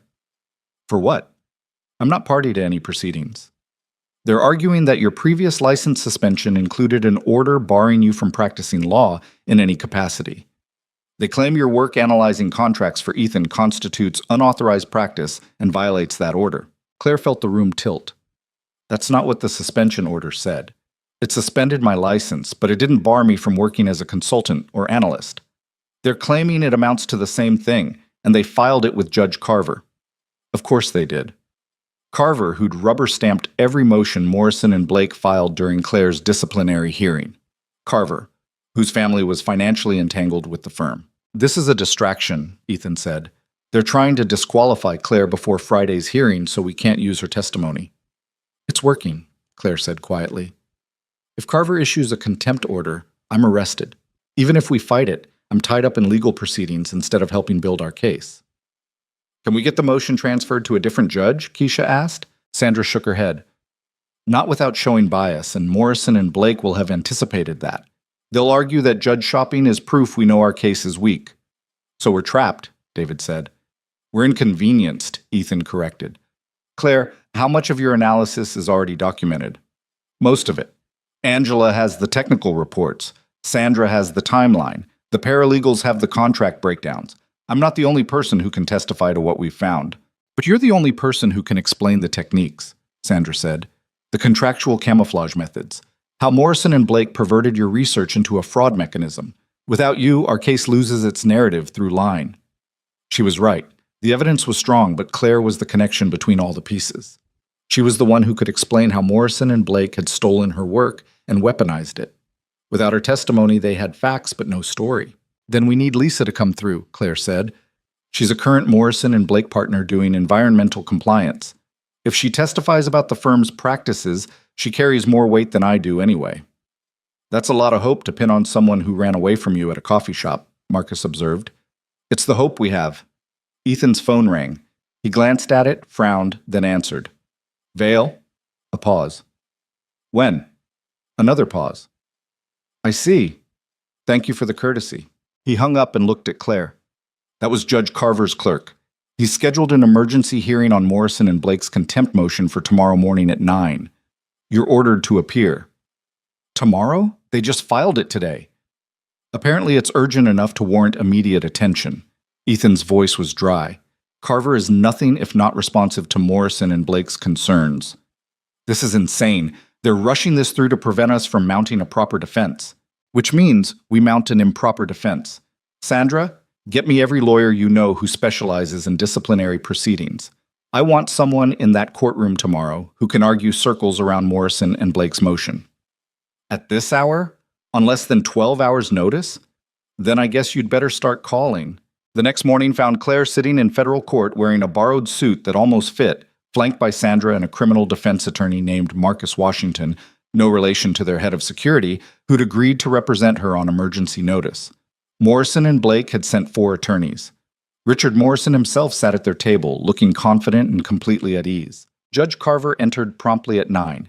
He was exactly as Claire remembered, mid-60s, white hair, the kind of face that looked naturally stern even when attempting pleasantness. "This is a motion regarding Ms. Claire Bennett's compliance with previous court orders," he began. "Counsel for Morrison and Blake, proceed." Richard Morrison stood. His voice was smooth, reasonable, the voice of someone explaining obvious truths to confused children. "Your Honor, Ms. Bennett was suspended from the practice of law 3 years ago following findings of professional misconduct. The suspension order explicitly barred her from engaging in any legal practice pending completion of ethics requirements.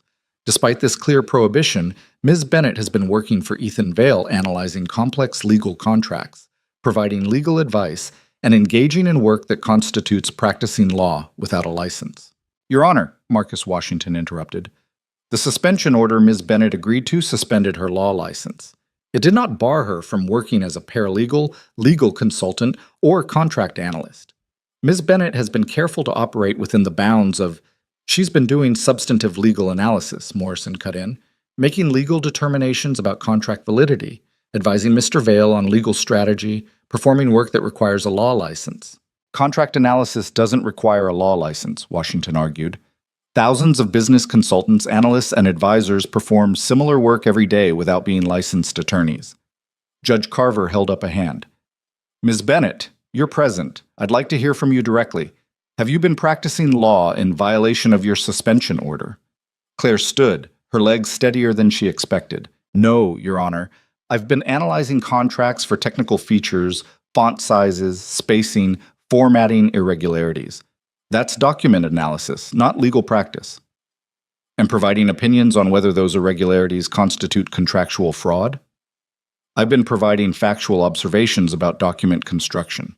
What legal conclusions Mr. Vale's attorneys draw from those observations is their decision, not mine." Morrison smiled. "Your Honor, Ms. Bennett is playing semantic games. She's—" The courtroom door opened. Lisa Park walked in. She was wearing a Morrison and Blake suit, the expensive kind the firm provided to partners, and carrying a briefcase. But she wasn't walking toward Morrison's table. She was walking toward the judge. "Your Honor," she said, "I apologize for the interruption, but I have information relevant to these proceedings. Information about Morrison and Blake's true motivations for filing this contempt motion." Carver's expression went from stern to confused. "You are?" "Lisa Park, junior partner at Morrison and Blake. Or I was until about 2 hours ago when I resigned." She set her briefcase on Washington's table. "I'm here to testify about the firm's systematic fraud operations and their use of contractual camouflage techniques to defraud clients. Techniques that were developed by Claire Bennett and stolen by Morrison and Blake after they destroyed her career to prevent her from exposing their criminal practices." The courtroom went dead silent. Richard Morrison had gone pale. "Your Honor, Ms. Park is clearly having some kind of breakdown. This is inappropriate, is it?" Lisa turned to face him. "Is it inappropriate to tell the truth about what you've been doing? About the 15 contracts I personally reviewed that contained hidden liability clauses? About the internal memos describing how to insert those clauses without detection? About the partner meetings where you and Blake and Chen discussed which clients to target next? You're making defamatory accusations based on evidence I copied before I resigned, evidence that's now in the hands of the U.S. Attorney's Office, the State Bar Disciplinary Board, and several journalists I trust." Lisa's voice was steady, cold. "You should have been more careful about what you put in writing, Richard. Email feels informal, but it's still documentary evidence." Carver was staring at Lisa like she'd sprouted a second head. "Ms. Park, are you stating under oath that Morrison and Blake has been engaging in fraudulent practices?" "I'm stating under oath that Morrison and Blake has been running a criminal enterprise disguised as a law firm. And I'm offering to testify about everything I've witnessed in exchange for immunity from prosecution for my own peripheral involvement." Morrison was on his feet. "Your Honor, this is clearly a coordinated attack orchestrated by Mr. Vale and Miss Bennett to expose you," Lisa interrupted, "which is exactly what you're afraid of. That's why you filed this frivolous contempt motion, Not because Claire violated any court order, but because you need to discredit her before she can testify about what you did to her and what you've been doing to others. Carver looked at Morrison, looked at Lisa, looked at Claire. I'm going to need some time to process this, he said finally. Court is adjourned pending further review. Ms. Park, you'll make yourself available for questioning by the appropriate authorities. Mr. Morrison, you and your colleagues will remain in the jurisdiction. Ms. Bennett, he paused. The contempt motion is denied pending investigation of these additional matters. The gavel came down. Richard Morrison looked like a man watching his empire collapse in real time. Lisa caught Claire's eye across the courtroom and gave the smallest nod. Claire nodded back, understanding flowing between them without words. Sometimes the courage to speak up didn't come all at once. Sometimes it built slowly, over years of watching wrongdoing and hating yourself for staying silent. Sometimes all it took was one person reaching out to remind you that you didn't have to be complicit forever. Outside the courthouse, Ethan was waiting with Marcus and Sandra. Lisa came through, Claire said simply. I heard. Word travels fast when a major law firm implodes in open court. Ethan's smile was fierce. Morrison and Blake just became the biggest legal story in the country. They'll fight back. Let them. We have everything we need now. Evidence, testimony, pattern, documentation. And more importantly, we have their own partner confirming what they did. Claire looked back at the courthouse, where reporters were already gathering after word of Lisa's dramatic testimony spread. It's not over, she said. No, Ethan agreed. But we just won the most important battle. Everything else is cleanup. Claire thought about the last 3 years, about serving food to people who never saw her, about the shame and fear and constant sense of being hunted, about the woman she'd been before Morrison and Blake destroyed her, and the woman she was becoming now. I want my law license back, she said. Then we'll get it back, Ethan replied, right after we finish burning Morrison and Blake to the ground. The media storm hit before they'd even made it back to Vale Tower. Claire's phone started buzzing with notifications, news alerts, social media mentions, messages from numbers she didn't recognize. By the time they stepped into the elevator, every major outlet was running some version of the same headline. Prestigious law firm accused of systematic fraud. Turn it off, Ethan said, nodding at her phone. I should see what they're saying. You should breathe for 5 minutes before the next wave hits. He pulled out his own phone and powered it down. Trust me, the news will still be there in an hour. It'll probably be worse. He was right, of course. Claire silenced her phone and leaned against the elevator wall, suddenly aware of how exhausted she was. The adrenaline that had carried her through the courtroom was draining away, leaving behind a bone-deep weariness. Lisa took a hell of a risk, Sandra said. Morrison and Blake will come after her with everything they have. They'll try, Ethan said. But she was smart. Going to the U.S. attorney first, copying evidence before she resigned. She built herself a lifeboat before jumping ship. Still, she threw away a partnership, a career, everything she worked for. She threw away a career built on fraud, Claire corrected. There's a difference. The elevator doors opened to chaos. The 47th floor looked like a campaign headquarters on election night. People rushing between offices, phones ringing constantly, the wall-mounted screens all tuned to different news channels, showing various angles of the Morrison and Blake story. Keisha spotted them first. You're back. We've been fielding calls all morning. Reporters, other law firms, companies that signed contracts with Morrison and Blake, wanting to know if they've been defrauded. How many companies? Ethan asked. 34 so far, and that's just in the last 2 hours. David appeared with a tablet. The State Bar just announced they're opening an investigation into Morrison and Blake's practices, and the SEC is making noises about potential securities fraud if any of the compromised deals involved publicly traded companies. Which several of them did, Sandra said. This is going to get ugly. Good, Ethan said. Let it get ugly. Morrison and Blake has been operating with impunity for too long. A new voice cut through the noise. Mr. Vale, I need 5 minutes. Claire turned to see a woman in her early 30s with tired eyes and a recording device already in her hand.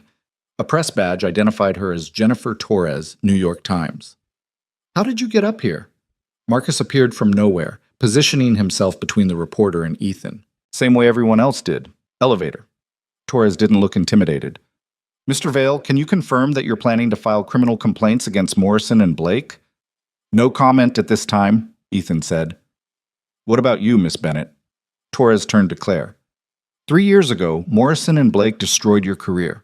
How does it feel to be vindicated? Claire opened her mouth, but Sandra cut her off. Ms. Bennett won't be making statements to the press. All inquiries should go through Vail Industries Communications Department. With respect, Ms. Bennett isn't employed by Vail Industries. She's a consultant, which means she can speak for herself. Torres's eyes were sharp, intelligent. I've been investigating Morrison and Blake for 2 years. I know what they did to you. I know about the forged evidence, the manufactured witnesses, the way they systematically destroyed anyone who threatened to expose them. I want to help tell that story. Then file a FOIA request like everyone else, Sandra said. I'm not looking for documents. I'm looking for truth. Torres focused on Claire. You tried to blow the whistle 3 years ago and they buried you. Now you have a chance to make people hear what you tried to say. Don't waste it. She said no comment, Marcus said, his voice carrying warning. Torres held up her hands. Fine, but my offer stands. When you're ready to talk, I'm ready to listen. She pulled out a business card and set it on the nearest desk. I don't work for Morrison and Blake. I don't owe them anything, and I don't forget the people they destroy. She left before anyone could respond. We need better security, Marcus muttered. We need a communication strategy, Sandra corrected. This story is going to dominate news cycles for weeks. We need to control the narrative before Morrison and Blake does. They're already trying, Keisha said, pointing at one of the screens. A Morrison and Blake spokesman was giving a statement from the firm's headquarters, looking appropriately grave and concerned. Claire moved closer to listen. Deeply troubled by these baseless accusations. Morrison and Blake has served clients with integrity for over a century. The allegations made this morning by a former junior partner appear to stem from a personnel dispute rather than any legitimate concerns about firm practices.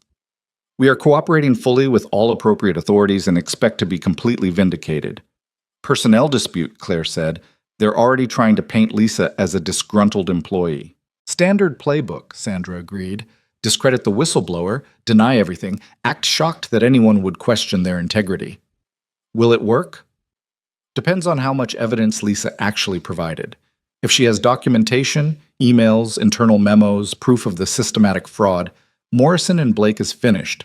If it's just her word against theirs, they might survive. She has evidence, Claire said. I saw her face in that courtroom. She wouldn't have burned her entire career on a bluff. Ethan's phone rang, the office line, not his cell. He answered, listened for a moment, then his expression changed. Put him through. A pause. Victor, what an unexpected pleasure. Everyone went quiet. Ethan put the phone on speaker. Victor Holloway's voice filled the room, tight with barely controlled fury. You've made a serious mistake, Vail. Have I? I was under the impression that I avoided a serious mistake, thanks to some timely intervention. You think destroying Morrison and Blake helps you? You think exposing this fraud makes you look smart? All you've done is crater your own reputation. Anyone who looks at this situation sees a billionaire so desperate to back out of a deal that he manufactured a scandal. The scandal was already there. I just found it. You fabricated evidence with a disgraced attorney who has every reason to lie about my legal representation. And now you've convinced another attorney to commit career suicide by making wild accusations. That's not exposing fraud. That's conspiracy. Interesting theory. You should present it to the U.S. attorney. I'm sure they'd love to hear it. Don't be smug. You have no idea what you've started. Victor's voice dropped. I've been in business for 40 years. I've survived recessions, hostile takeovers, and government investigations. I will survive this. But you? You're young, inexperienced, and you just made powerful enemies. Enemies who know how to destroy people. Like they destroyed Claire Bennett? Silence on the other end. See, that's the problem with your strategy, Victor. You keep threatening to do things you've already done. We know Morrison and Blake destroys people. We know they fabricate evidence and manipulate proceedings. We know because they did it before. Which means we're ready for it this time. You're not ready for anything. You're playing in leagues you don't understand. Then I guess we'll learn together. Thanks for the call, Victor. Give my regards to your attorneys. Oh wait, I suppose you'll need new ones now. Ethan hung up. That was risky, Sandra said, taunting him like that. He was going to come after us anyway. Might as well make him angry enough to get sloppy. Ethan looked at Claire. How fast can Morrison and Blake mobilize a counterattack? Fast. They'll have already assembled a crisis team. By end of day, they'll have private investigators digging into everyone involved in exposing them. By tomorrow, they'll start leaking damaging information about their accusers. What kind of information? Whatever they can find or fabricate. Financial problems, personal scandals, professional mistakes. Anything that shifts focus away from their fraud and onto the people exposing it. So we need to get ahead of it, Ethan said. Sandra, I want background checks on everyone in this building. I want to know what skeletons Morrison and Blake might find before they find them. Including you? Especially me. The next 72 hours proved Claire's predictions accurate. Morrison and Blake didn't just fight back. They went nuclear. Stories started appearing in business journals questioning Ethan's business practices, suggesting he'd used questionable tactics to build his empire. Anonymous sources claimed Claire had a history of making false accusations against employers. Someone leaked Lisa Park's personnel file, highlighting every minor mistake she'd made during her tenure at the firm. They're trying to bury us in garbage, Keisha said, scrolling through the latest batch of negative stories. Make people so confused about who's telling the truth that they stop caring. It's working, David added. Look at social media. Half the comments are defending Morrison and Blake, saying this is just a witch hunt by competitors. Claire sat in Rebecca's old office. Her office now, she supposed, though it still felt like borrowing someone else's life, staring at her laptop screen. The attacks were personal and vicious. Former colleagues from Morrison and Blake were giving interviews about her ethical lapses and tendency toward paranoid accusations. Someone had found her sealed disciplinary records and leaked selective quotes that made her sound unstable. A knock on the door. Ethan entered without waiting for a response. You okay? I've been better. Claire gestured at her screen. They're painting me as a conspiracy theorist with a grudge. Some of these articles make me sound genuinely unhinged. Anyone who matters knows better. Do they? Or do they just know I'm useful for your purposes right now? The words came out harsher than she intended. Ethan closed the door and sat across from her. You think I'm using you? I think you needed someone who understood Morrison and Blake's techniques, and I happened to be conveniently destroyed by them. That made me perfect for your purposes. And the fact that I believe you? That I'm spending millions fighting a battle that technically isn't mine? What does that make me? Claire didn't have an answer. I could have signed that contract, Ethan continued. Could have let the trap spring, dealt with the fallout later, maybe sued Morrison and Blake for fraud. That's what most executives would do. Sign first, fight later. But I didn't. Because you spoke up. Because you risked everything to warn a stranger about a trap. I didn't risk everything. I had nothing left to risk. You risked becoming visible again. You risked being attacked again. You risked dredging up everything Morrison and Blake did to you. Ethan leaned forward. You think that's nothing? I think I was tired of being a coward. You were never a coward. You were surviving. He pulled out his phone and showed her the screen. Look at this. It was an email from someone named Patricia Chen, one of the companies they'd identified as a Morrison and Blake fraud victim. The message was simple. Thank you for exposing what happened to us. We thought we were alone. Knowing others were targeted too, that this was systematic rather than our failure, that changes everything. I've gotten 43 emails like this in the last 2 days, Ethan said. People thanking us. Companies that thought they'd failed, that blamed themselves for missing the trap. Now they know the truth. That changes things for them. Claire felt something crack in her chest. She'd been so focused on the attacks, the negative stories, the ways Morrison and Blake was trying to destroy her credibility again, that she hadn't thought about the people they were helping. It doesn't make the attacks hurt less, she said quietly. No, but it makes them worth enduring. Ethan stood. I need to show you something. Come with me. He led her down the hallway to a conference room she hadn't been in before. Inside, the walls were covered with photographs and news clippings. Rebecca started this, Ethan said. She called it her impact wall. Every person she helped as an attorney, every case she won that made a difference. She documented it. She said it was important to remember that the work mattered, especially on days when it felt like nothing mattered. Claire studied the wall. Families who'd won wrongful death suits, workers who'd successfully sued for discrimination, patients who'd held pharmaceutical companies accountable for harmful drugs. Dozens of faces, each representing a life changed. I stopped updating it after she died, Ethan admitted. Couldn't bring myself to touch it, but last night I added something new. He pointed to a recent edition, a printout of Patricia Chen's email, surrounded by similar messages from other Morrison and Blake victims. This is your impact, Claire, not the garbage Morrison and Blake is spreading about you. This, real people whose lives are better because you spoke up. Claire's eyes stung. She blinked hard, refusing to cry in front of Ethan. I want to add something else, he continued. I want to document every company we identify as a Morrison and Blake victim. Every person whose career they destroyed. Every life they damaged. I want this wall to show the full scope of what we uncovered. Why? Because 3 years from now, when all this is over and Morrison and Blake is gone, I want you to be able to walk in here and remember that it mattered, that you mattered. A knock interrupted them. Sandra appeared in the doorway, looking grim. We have a problem. Judge Carver just unsealed portions of Claire's old disciplinary records. The parts Morrison and Blake wants public. Can he do that? Claire asked.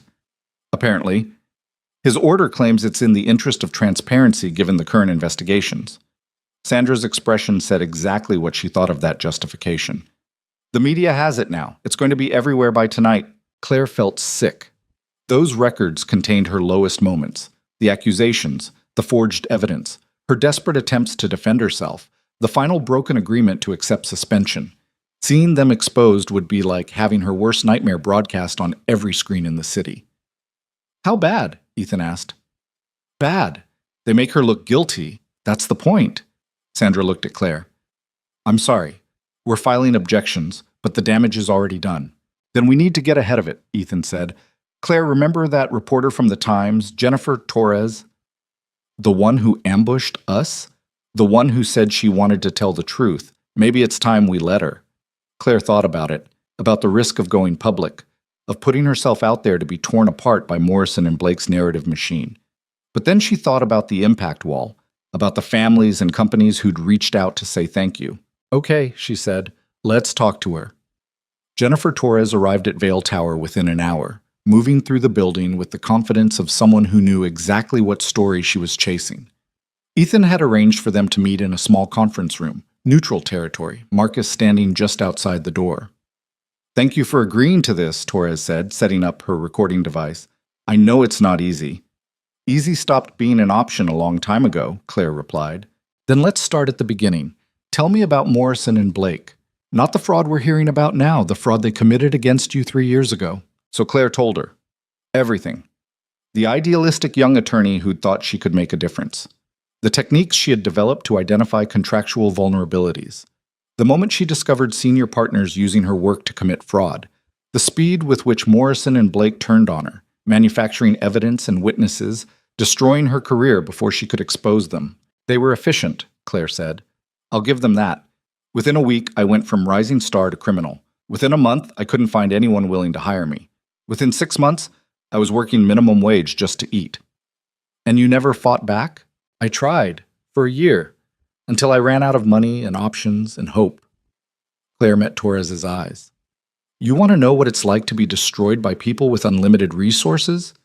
It's like drowning in slow motion. Every time you think you've reached the surface, they push you back under. Eventually, you stop trying to breathe. What changed? Ethan Vale asked me to sign a contract. She explained about that night at Aurelius, about recognizing the hidden clause, about the impossible choice between safety and courage, about speaking up despite every instinct screaming at her to stay invisible. I thought I was saving him, Claire said. Turns out I was saving myself, too. Torres scribbled notes. Morrison and Blake is claiming this is all fabricated, that you're a disgraced attorney with a grudge, that Lisa Park is mentally unstable, that Ethan Vale is manipulating evidence to avoid a deal gone bad. What do you say to that? I say they're following their playbook. Discredit the accusers, deny everything, play victim. It worked 3 years ago. They're hoping it works again. And if it does? Claire thought about the impact wall, about the messages from grateful companies, about Lisa Park throwing away her career to tell the truth. Then at least we tried. That's more than I can say for the last 3 years. The interview lasted 2 hours. Torres asked sharp questions, pushed back on inconsistencies, demanded evidence for every claim. By the end, Claire felt wrung out but oddly lighter. She'd told her story. The real story, not the version Morrison and Blake had created. One more question, Torres said as she packed up her equipment. What do you want to happen now? I want Morrison and Blake shut down. I want Richard Morrison and his partners to face criminal charges. I want every company they defrauded to get justice. Claire paused.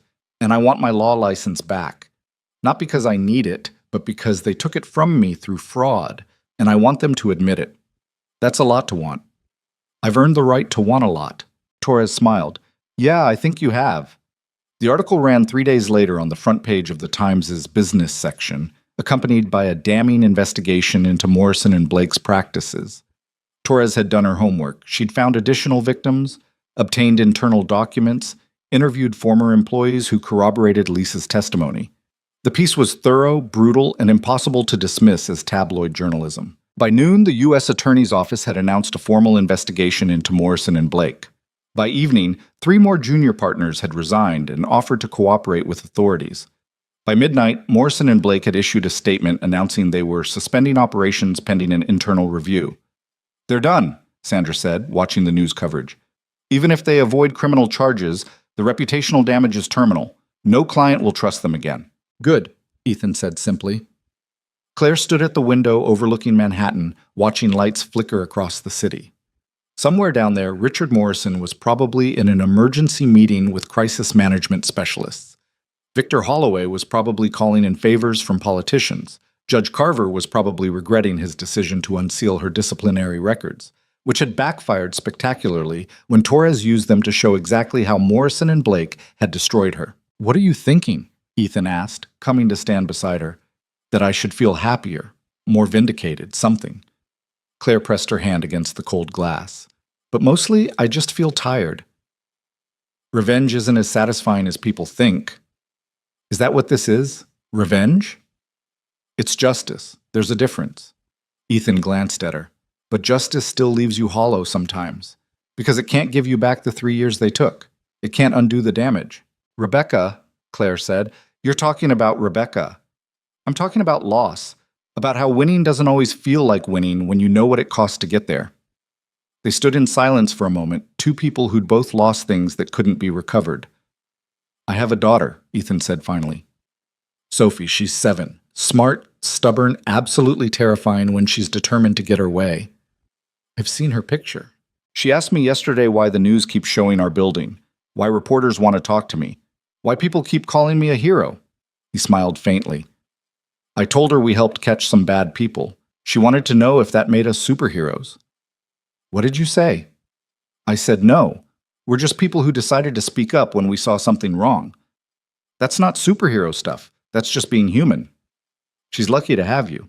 She'd be luckier to have her mother, but we work with what we've got. Ethan turned from the window. Morrison and Blake is falling apart. The investigations will take months, maybe years. But we've done what we set out to do. We've exposed them. So now comes the hard part. What's the hard part? Figuring out what comes next. For you. Claire hadn't let herself think that far ahead. Had been so focused on surviving each day, each attack, each crisis, that the future felt like an abstract concept. I don't know what comes next, she admitted. Then maybe it's time to figure it out. Ethan pulled an envelope from his jacket pocket. I had Sandra draw this up. She said to tell you it's non-negotiable, so don't bother arguing. Claire opened the envelope. Inside was a contract, employment agreement, consultant retainer. She wasn't sure which. The numbers made her eyes widen. This is too much. It's exactly right. You saved my company from a multi-billion-dollar fraud. You helped expose a criminal enterprise. You risked everything to tell the truth. That's worth compensation. I can't accept this. You can and you will. Because you're going to need capital to rebuild your career, and I'm not about to let you do it working minimum wage jobs. His voice softened. Claire, you spent 3 years invisible because Morrison and Blake made you afraid to be seen. It's time to stop being afraid. I don't know how. Then learn. Starting with this. He gestured at the contract. Take the money. Use it to fight for your law license. Use it to start your own practice if you want. Use it to take 6 months off and remember what it feels like to breathe without looking over your shoulder. Just stop apologizing for existing. Claire looked at the contract, at the numbers that represented more than she'd earned in the last 3 years combined. Looked at Ethan, at this man who'd believed her when he had no reason to. Okay, she said, I'll take it. Good. Now get out of my building. Take a shower, sleep in a real bed, eat something that isn't takeout. That's also non-negotiable. Claire left Vale Tower at midnight, stepping out into Manhattan air that felt different somehow. Cleaner. Or maybe she just felt different. Lighter, despite the exhaustion. Her phone buzzed. A text from Lisa Park, the first communication since the courthouse. Saw the Times article. You did good. We did good. Coffee sometime? Claire typed back. Yeah, sometime. She walked home through streets that felt less threatening than they had a week ago. The city hadn't changed. But she had. The invisible waitress was gone, replaced by someone who'd remembered she had a voice worth using. It wasn't a complete victory. Morrison and Blake's attacks had left scars. The disciplinary records being unsealed had humiliated her. The media coverage had exposed parts of her life she'd wanted to keep buried. But she'd survived. More than survived. She'd fought back. And tomorrow, she'd start figuring out what came next. 6 months later, Claire stood in front of a mirror adjusting a suit that actually belonged to her this time. Not borrowed from Sandra's closet or purchased in a panicked rush before a court appearance. The reflection looking back at her was familiar, but different. Same face, same dark hair, now cut shorter, and more professional, but different eyes. Eyes that didn't automatically look down when meeting someone's gaze. You ready? Lisa Park appeared in the doorway of the small office they'd been renting in a building 3 blocks from Vale Tower. The State Bar Disciplinary Committee doesn't like to be kept waiting. I've been ready for 3 years, Claire said. Another 5 minutes won't kill me. The hearing to reinstate her law license had been scheduled and rescheduled 4 times, as Morrison and Blake's implosion created cascading legal chaos. 53 criminal indictments across 15 states, hundreds of civil lawsuits from defrauded companies, a complete restructuring of legal ethics oversight in New York. The firm that had existed for over a century was being systematically dismantled, its assets liquidated to pay victims, its partners facing prison time. Richard Morrison himself was currently out on bail awaiting trial for racketeering, wire fraud, and conspiracy. The last Claire had heard, he'd aged 10 years and 6 months. She didn't feel sorry for him. You know they're going to reinstate you, Lisa said. The evidence is overwhelming. Morrison and Blake fabricated everything against you. Knowing something and hearing it are different things. Claire grabbed her briefcase. Leather, expensive. Another purchase made possible by Ethan's insistence on properly compensating her. Let's go. The disciplinary committee met in a building that had haunted Claire's nightmares for 3 years. Walking through those doors felt like confronting a ghost, except this time she wasn't alone.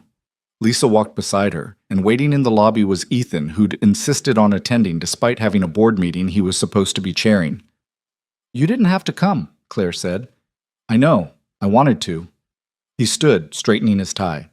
Besides, Sophie wanted me to give you this. He handed Claire a folded piece of paper. She opened it to find a crayon drawing of a woman in a cape with Super Lawyer Claire written across the top in careful 7-year-old handwriting. She's been working on it all week, Ethan said. Apparently you're her favorite superhero now, tied with Spider-Man. Claire felt her throat tighten. She'd met Sophie twice, once when the girl had shown up unexpectedly at Vale Tower on a school holiday, and once at a small dinner Ethan had invited her to. Both times, Sophie had peppered her with questions about being a lawyer, about standing up to bad people, about what it felt like to be brave. Claire hadn't known how to tell a 7-year-old that bravery mostly felt like being terrified and doing it anyway. Tell her thank you, Claire said, carefully folding the drawing and tucking it into her briefcase. Tell her yourself. She's planning to interrogate you about the hearing later. Fair warning. She's been watching a lot of courtroom dramas and her expectations are wildly unrealistic.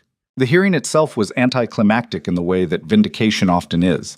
The committee chair, a stern woman named Margaret Holloway, no relation to Victor, she'd assured them, reviewed the evidence methodically. Forensic analysis proving the documents used against Claire had been fabricated. Testimony from Lisa and other Morrison and Blake whistleblowers confirming the firm's systematic destruction of Claire's career. Expert analysis of how the original disciplinary proceedings had been manipulated. Ms. Bennett, Margaret said when the presentation concluded, the committee has reviewed your petition for reinstatement along with the substantial evidence of prosecutorial misconduct in your original disciplinary case. We find that the suspension of your license was obtained through fraud and misrepresentation. Accordingly, your license to practice law in the state of New York is hereby reinstated effective immediately, with a formal apology from this committee for the injustice you suffered. The words Claire had waited 3 years to hear landed with unexpected gentleness. She'd imagined this moment countless times. Imagined crying or laughing or feeling some overwhelming surge of emotion. Instead, she just felt tired and relieved, like putting down a weight she'd been carrying so long she'd forgotten what it felt like to stand up straight. "Thank you," she managed. "We're also recommending that the State Bar Association conduct a comprehensive review of disciplinary procedures to prevent similar abuses in the future," Margaret continued. "Your case has exposed significant vulnerabilities in our oversight systems. That's on us to fix." After the hearing, they went to a small cafe near Bryant Park that Lisa had discovered during her Morrison and Blake days.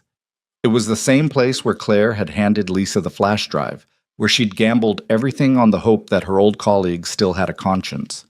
"Feels different now, doesn't it?" Lisa said, ordering coffee without the nervous edge she'd had 6 months ago. "Coming here not scared out of our minds." "Everything feels different," Claire agreed. Ethan's phone buzzed. He glanced at it and smiled. "Sophie wants to know if you won. I'm apparently supposed to text her the instant we know." "Tell her yes," Claire said, "and that I'll answer all her questions later."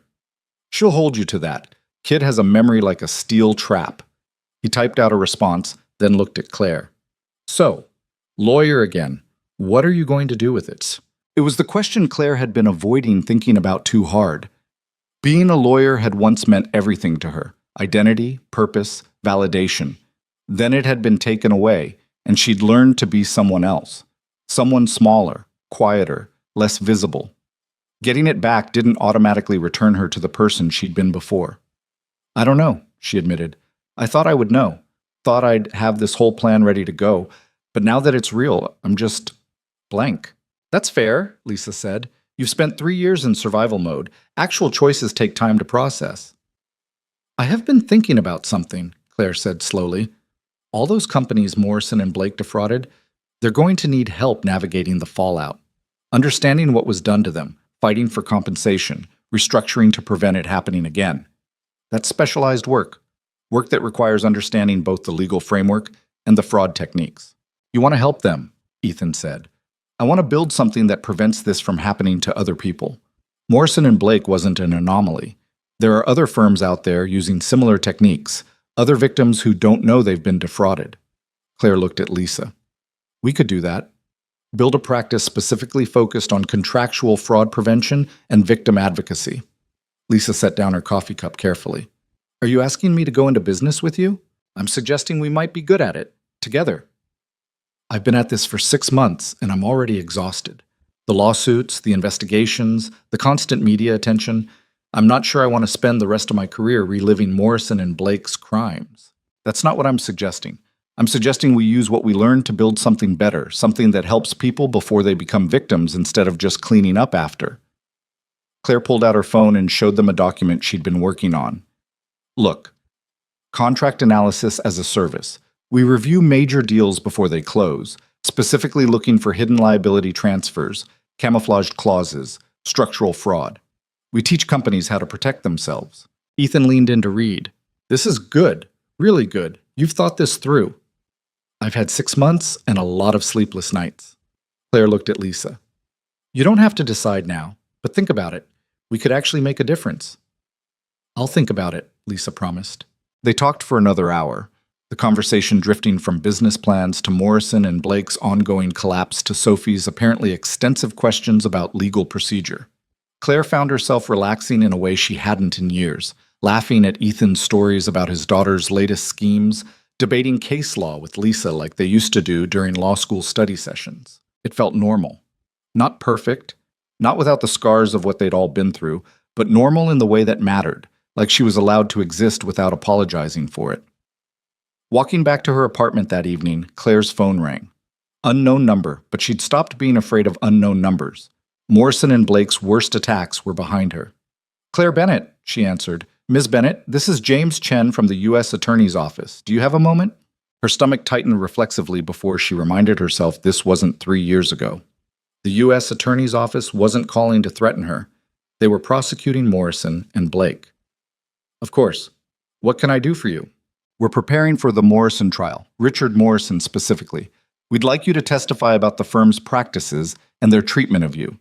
I know you've already provided deposition testimony, but having you on the stand during trial would significantly strengthen our case. Claire stopped walking. Testifying meant facing Richard Morrison in court, meant being cross-examined by whatever high-powered defense attorneys he'd managed to hire, meant reliving the worst period of her life in excruciating public detail. When? She asked. Trial starts in 3 months. You'd likely testify in the second week. I'll do it. You don't want time to think about it? I've had 3 years to think about it. The answer is yes. Chen sounded relieved. Thank you, Ms. Bennett. We'll be in touch with details. And congratulations on your license reinstatement. I saw the news. After hanging up, Claire stood on the sidewalk watching traffic flow past, feeling the city pulse around her. Somewhere in this city, Richard Morrison was preparing his defense, probably still convinced he could talk his way out of consequences. Somewhere, companies were reviewing contracts Morrison and Blake had drafted, discovering frauds that had been invisible until now. Somewhere, young lawyers were learning that the system wasn't infallible, that powerful people could be held accountable. Her phone buzzed with a text from Ethan. Sophie wants to know if you're free for dinner Saturday. She has 17 questions prepared. I told her that's excessive. She said it's actually a reasonable number, and I don't understand how investigations work. Claire smiled and typed back. Tell her I'll answer all 17, as long as she answers one question for me. Which is, does she think being brave means not being scared, or being scared and doing it anyway? A pause, then. She says, obviously, the second one. Because if you're not scared, you're not really being brave. You're just not paying attention to how dangerous things are. I'm both proud and concerned about how her mind works. She's going to be terrifying when she grows up. She's terrifying now. Saturday at 6? I'll be there. The next 3 months passed in a blur of preparation. Claire worked with the U.S. Attorney's Office to build the strongest possible case against Richard Morrison. She met with Lisa twice a week to develop their business plan, refining their vision of a practice dedicated to preventing corporate fraud. She had coffee with Jennifer Torres, who was writing a book about the Morrison and Blake scandal and wanted Claire's perspective. And she had dinner with Ethan and Sophie every Saturday, answering the girls' endless questions about law and justice and whether bad people ever really got punished. Sometimes, Claire told her honestly one evening while Ethan was in the kitchen making dessert. Not always. Not as often as they should. But sometimes. Did the bad people who hurt you get punished? Sophie asked. They're being punished now. It took a long time, but it's happening. Good. Sophie considered this. Daddy says you were very brave, that you spoke up even when you were scared. I was terrified. But you did it anyway. Yeah, I did it anyway. That's what heroes do, Sophie said matter-of-factly. In all the stories, heroes are scared, but they do the thing anyway because it's right. Claire thought about that. About the 3 years she'd spent hiding, convinced she wasn't brave enough to fight back. About the moment in the Constellation Room when invisibility finally broke and courage won. About every choice since then, small and large, to keep fighting instead of disappearing again. Can I tell you a secret? Claire said. Sophie leaned in conspiratorially. Yes. I didn't feel like a hero. I felt like I was barely surviving. Most days I felt like a coward who was too scared to do anything important. But you weren't a coward. You were gathering evidence and waiting for the right moment. I was serving food and trying not to cry in restaurant bathrooms. Sophie frowned, clearly trying to reconcile this with her understanding of heroism. But you still stopped the bad people eventually, so maybe being a hero doesn't mean you feel brave all the time. Maybe it just means you eventually do the right thing, even if it takes a while to work up to it. Out of the mouths of 7-year-olds, Claire thought. You're pretty smart, you know that? Daddy says I get it from my mom. She was very smart and very brave. She fought cancer for a long time, even though she was scared. Your dad told me about her. She sounds amazing. She was. I miss her. Sophie said it simply, the way children do, acknowledging pain without drowning in it. But Daddy says she'd be proud of what you did, standing up to the bad lawyers. She didn't like bullies. Ethan returned with ice cream before Claire could figure out how to respond to that. But later, as she was leaving, he walked her to the elevator. Sophie really looks up to you, he said. I hope that's okay. I know you didn't sign up to be a role model. It's okay. She's a good kid. You're doing something right. Mostly stumbling through it and hoping I don't screw her up too badly. He paused. Rebecca would have liked you. You remind me of her sometimes. The way you fight for what's right, even when it costs you. I ran away for 3 years. You survived for 3 years. Then you came back fighting. That's not weakness, that's strategy. Ethan's expression turned serious. I know the trial is coming up. I know that's going to be hard. If you need anything, I know. Thank you. I'm serious, Claire. You don't have to face this alone. She looked at him. This man who'd believed a waitress's warning when he had every reason not to, who'd spent millions fighting a battle that wasn't technically his, who'd given her back the resources to rebuild her life. I'm not alone, she said. That's the whole point. 3 years ago, I was alone. Now I'm not. That changes everything. The trial of Richard Morrison began on a cold Tuesday in March. The courthouse steps were packed with reporters, protesters holding signs both supporting and condemning Morrison, and curious onlookers hoping for a glimpse of legal drama. Claire entered through a side entrance, escorted by federal marshals who'd been assigned to protect witnesses. Lisa was already inside, along with 11 other former Morrison and Blake employees who'd agreed to testify. They sat together in a witness room, not talking much, each lost in their own thoughts about the firm that had employed them and the crimes they'd witnessed. When Claire's name was called, she walked into the courtroom with her head up and her hands steady. Richard Morrison sat at the defense table looking smaller than she remembered, his expensive suit unable to hide the weight he'd lost or the exhaustion in his eyes. He looked at her once as she took the stand. She met his gaze and didn't look away. The prosecution attorney, James Chen, approached with a gentle smile. Ms. Bennett, thank you for being here. Can you tell the jury about your employment at Morrison and Blake? So she did. She told them about being a promising young attorney who believed in the law's power to create justice, about developing contractual analysis techniques, and being praised for innovation. About the day she discovered those techniques being used to commit fraud. What happened when you tried to report this fraud? Chen asked. They destroyed me. Claire's voice was steady. Within a week, evidence appeared suggesting I'd accepted bribes from clients. Colleagues I'd trusted provided testimony about suspicious behavior they claimed to have witnessed. My apartment was searched. My bank records were subpoenaed and manipulated. By the time I understood what was happening, I'd already lost. And who orchestrated this destruction of your career? Richard Morrison personally oversaw it. I know because he told me. Claire looked at Morrison. He called me into his office 2 days before my disciplinary hearing. He said I had a choice, accept the license suspension quietly and disappear, or fight back and be destroyed so thoroughly I'd never recover. He said it very calmly, like he was offering career advice. Morrison's attorney objected, claiming hearsay. The judge allowed the testimony, noting that statements by the defendant were admissible. The cross-examination was brutal. Morrison's attorney tried to paint Claire as bitter, vindictive, willing to lie to get revenge on a firm that had legitimately discovered her misconduct. But Claire had spent 3 years preparing for this moment.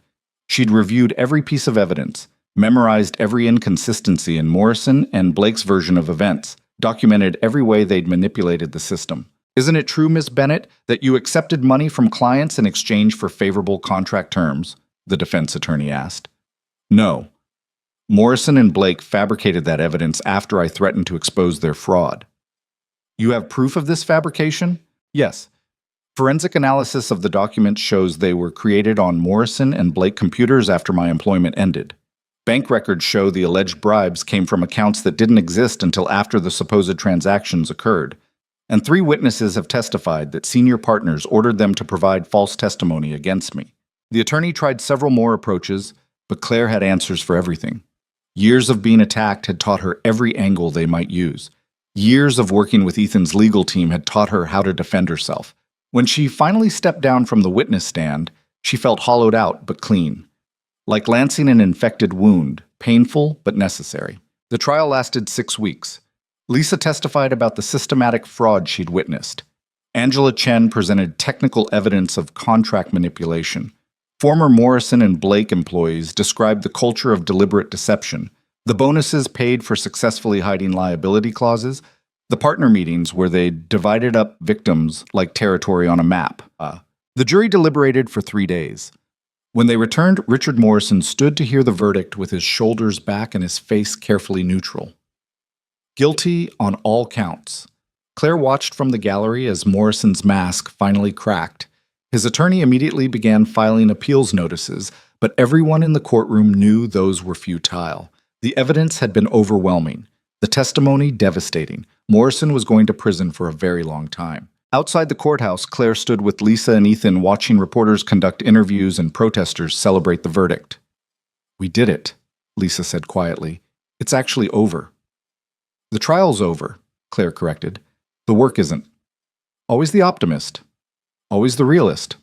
But Claire was smiling. Ethan's phone rang. He answered, listened, then laughed. "Sophie wants to know if the bad guy went to jail like in her favorite movie. She's very invested in this narrative arc." "Tell her yes," Claire said. "The bad guy went to jail. Justice won." "Does it feel like winning?" Ethan asked after he'd hung up. Claire thought about it. About the 3 years she'd lost, the career that had been stolen, the person she'd been before Morrison and Blake decided she was inconvenient. Winning couldn't give those back. The verdict couldn't undo the damage. But it could stop Morrison from hurting anyone else. It could show other potential whistleblowers that speaking up wasn't always futile. It could prove that sometimes, not always, but sometimes, the powerful could be held accountable. "Yeah," she said, "it feels like winning." 3 months later, Claire stood in a small office space in Lower Manhattan with Lisa, staring at the nameplate they'd just mounted on the door. "Bennett and Park, Contract Integrity Specialists." "We're really doing this," Lisa said. "We're really doing this." Their first client had come through a referral from Ethan, a mid-sized manufacturing company about to close a merger with a supplier. Standard deal, nothing obviously suspicious, but they wanted someone to review the fine print with fresh eyes trained to spot hidden traps. Claire and Lisa spent a week analyzing every page. They found 2 hidden clauses that would have transferred significant environmental liability, 1 camouflaged clause about product defects, and a brilliantly concealed provision that would have made the manufacturing company responsible for the supplier's pension obligations. The client canceled the deal, thanked them profusely, referred them to 3 other companies. By month 3, they had a waiting list. "Turns out people value not being defrauded," Lisa said, reviewing their growing client roster. "Who knew?" "We knew. That's the whole point." They hired their first employee, Keisha, who'd spent 6 months at Vail Industries before deciding she wanted to focus specifically on fraud prevention. Then David, who discovered a talent for database analysis during the Morrison and Blake investigation. Then 2 more paralegals and a junior attorney who'd been burned by a predatory law firm and wanted to help prevent others from suffering the same fate. The office slowly filled with the kind of energy Claire remembered from her early days at Morrison and Blake. People who believed the work mattered, who cared about getting it right, who saw law as a tool for protection rather than exploitation. "This is what it should have been," she told Lisa one evening after everyone else had gone home. "What Morrison and Blake should have been if they'd actually cared about serving clients instead of bilking them." "We can't fix what they were," Lisa said, "but we can build something better." "Is that enough?" "It's more than enough. It's everything." 6 months after opening, Claire received an invitation to speak at a legal ethics conference about contractual fraud prevention. She almost declined. Public speaking still made her anxious, and the idea of standing in front of hundreds of attorneys felt overwhelming. But Ethan talked her into it. "You have something important to say. People need to hear it, and Sophie will be disappointed if you don't, because she's apparently bragging to her entire class that she knows a famous lawyer who catches bad guys." So Claire wrote a speech. Not about technical analysis or fraud detection techniques, but about what happens when the legal system fails, about how she'd believed in law's power to create justice, only to have that faith destroyed when powerful people decided she was inconvenient, about the 3 years she'd spent invisible, ashamed, convinced she'd never matter again. "The scariest thing about what Morrison and Blake did to me," she said to the conference audience, "wasn't the evidence they fabricated or the witnesses they manipulated. It was how easily the system believed them, how quickly I went from rising star to criminal in everyone's eyes, how thoroughly they convinced people, including me sometimes, that I deserved what happened." She talked about the Waitress uniform, about perfecting invisibility, about the constant fear that had become her baseline state.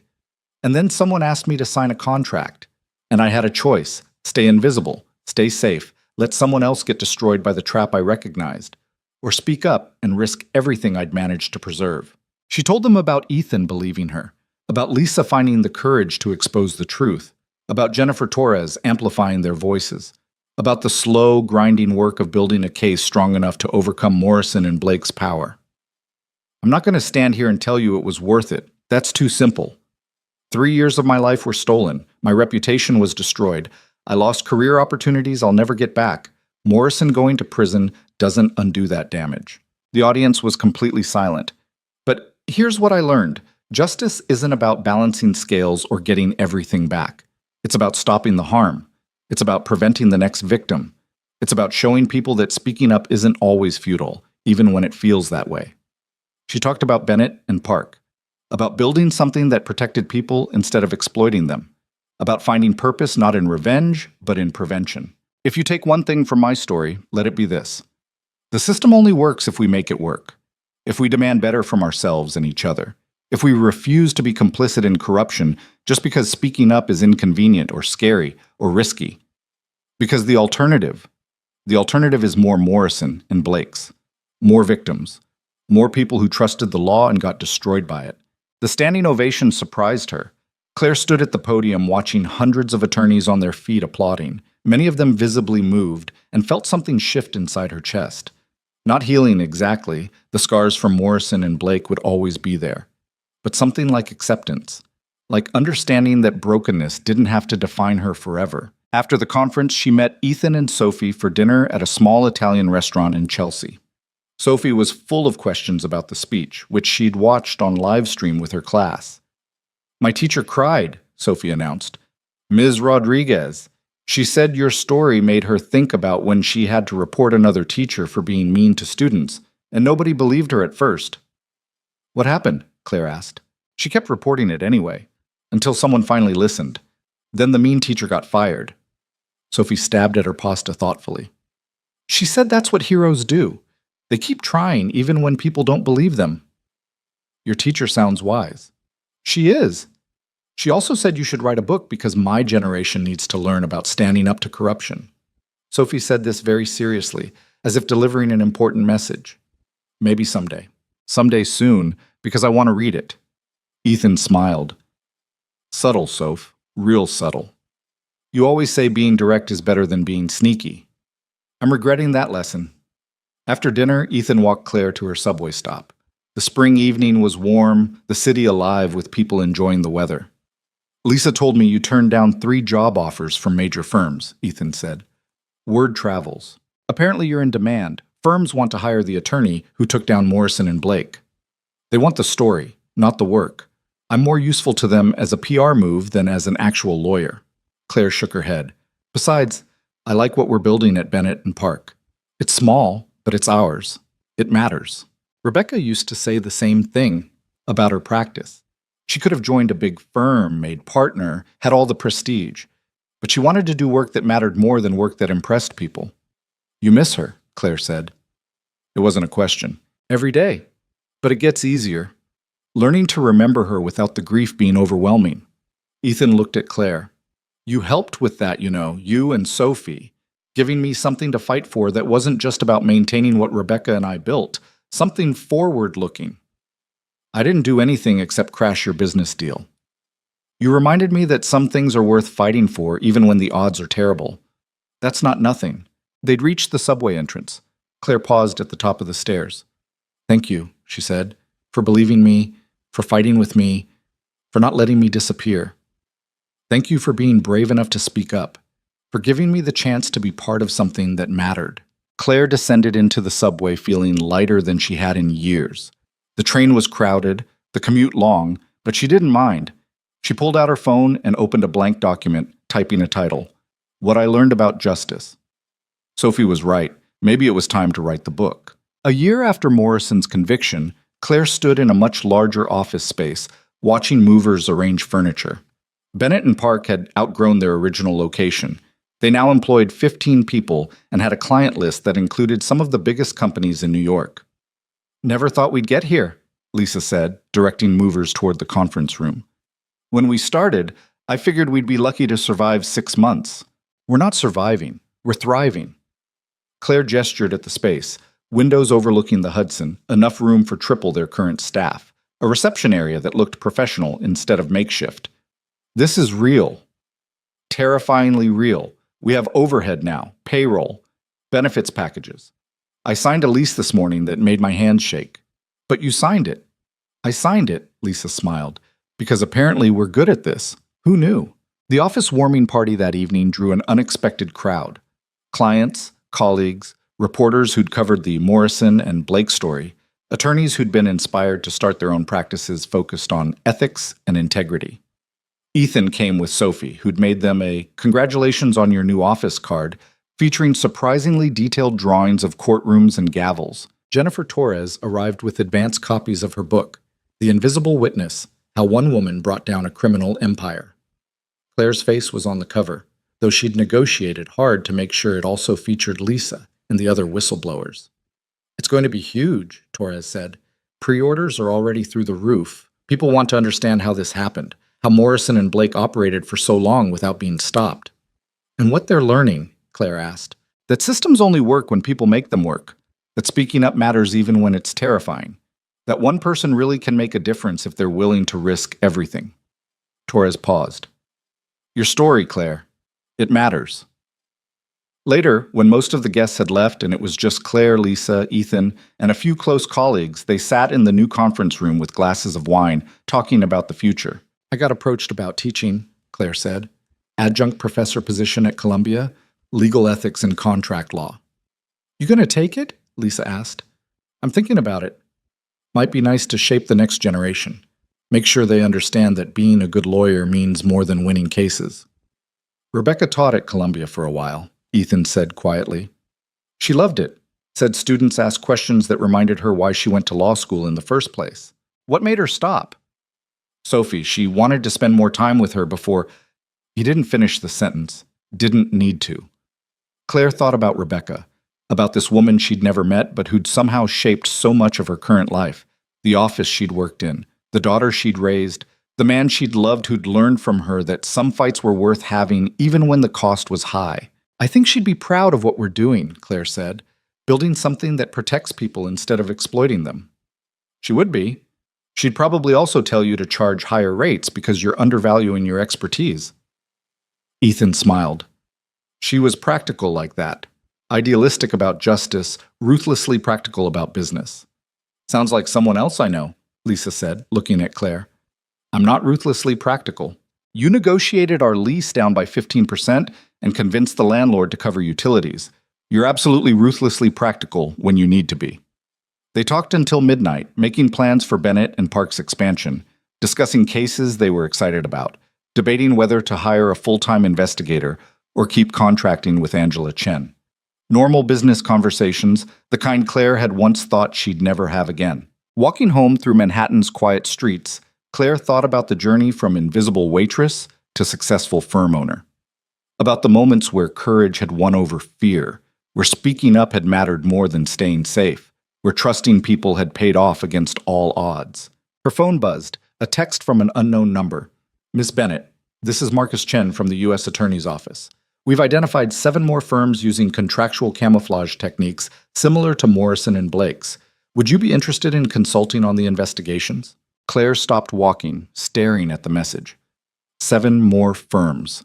7 more criminal enterprises exploiting clients and destroying anyone who threatened to expose them.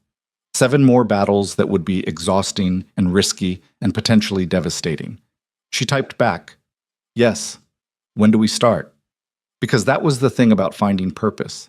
It didn't stop being scary, didn't stop being hard, didn't come with guarantees of success or safety or happy endings. But it mattered, and mattering was enough. 2 years after that night in the Constellation Room when a trembling waitress had whispered, "Don't sign that," Claire Bennett stood in federal court, watching 7 more senior partners from various prestigious law firms face criminal charges. The investigation she'd consulted on had uncovered a network of fraud spanning decades, affecting hundreds of companies, destroying countless careers. The judge sentenced them to prison terms ranging from 8 to 20 years. Outside the courthouse, reporters asked Claire how it felt to be responsible for cleaning up corporate fraud across multiple states. "I'm not responsible," she said. "They're responsible. I just helped expose what they were already doing. The real heroes are the whistleblowers at each firm who came forward, the investigators who built the cases, the prosecutors who saw it through. I'm just one person in a much larger effort." But that night, alone in her apartment, Claire looked at the impact wall she'd started building. Photographs and notes and messages from every person Bennett and Park had helped, every company they'd saved from fraud, every whistleblower they'd protected. The wall was covered now, spilling onto adjacent surfaces because she'd run out of room. She added 7 more names to the wall, the partners who'd been sentenced today. Not as trophies, but as reminders. Reminders that the fight wasn't over, that there would always be people willing to exploit others for profit, that the price of justice was eternal vigilance. Her phone rang. Ethan. "You okay?" he asked. "Yeah, tired, but okay. Sophie wants to know if you're still coming to her science fair tomorrow. She's been working on her volcano for 3 weeks, and apparently it's going to be epic." Claire smiled. "Tell her I wouldn't miss it." She also wants to know if you're going to arrest anyone at the science fair if she reports suspicious baking soda usage. Tell her I'll take it under advisement. After hanging up, Claire walked to her window overlooking the city. Somewhere out there, someone was being defrauded. Someone was discovering corruption and trying to decide whether to speak up. Someone was terrified and alone and convinced that fighting back was futile. She couldn't save them all. Couldn't prevent every injustice or catch every criminal or fix every broken system. But she could show them it was possible to fight back and survive. Could build institutions that protected whistleblowers instead of destroying them. Could teach the next generation that courage wasn't about being fearless. It was about being terrified and doing it anyway. The invisible waitress who'd once apologized for existing had become someone who refused to be silent. Not perfect, not without scars, not always sure she was doing the right thing, but visible, present, fighting. And that, Claire thought, was enough. It had to be enough, because the alternative was going back to invisibility, and she'd learned the hard way that some things, once found, couldn't be lost again. Voice was one of them. Purpose was another. The understanding that one person speaking up could matter, that was the third. She'd spent 3 years learning to be invisible. She'd spend the rest of her life proving that visibility was worth the risk.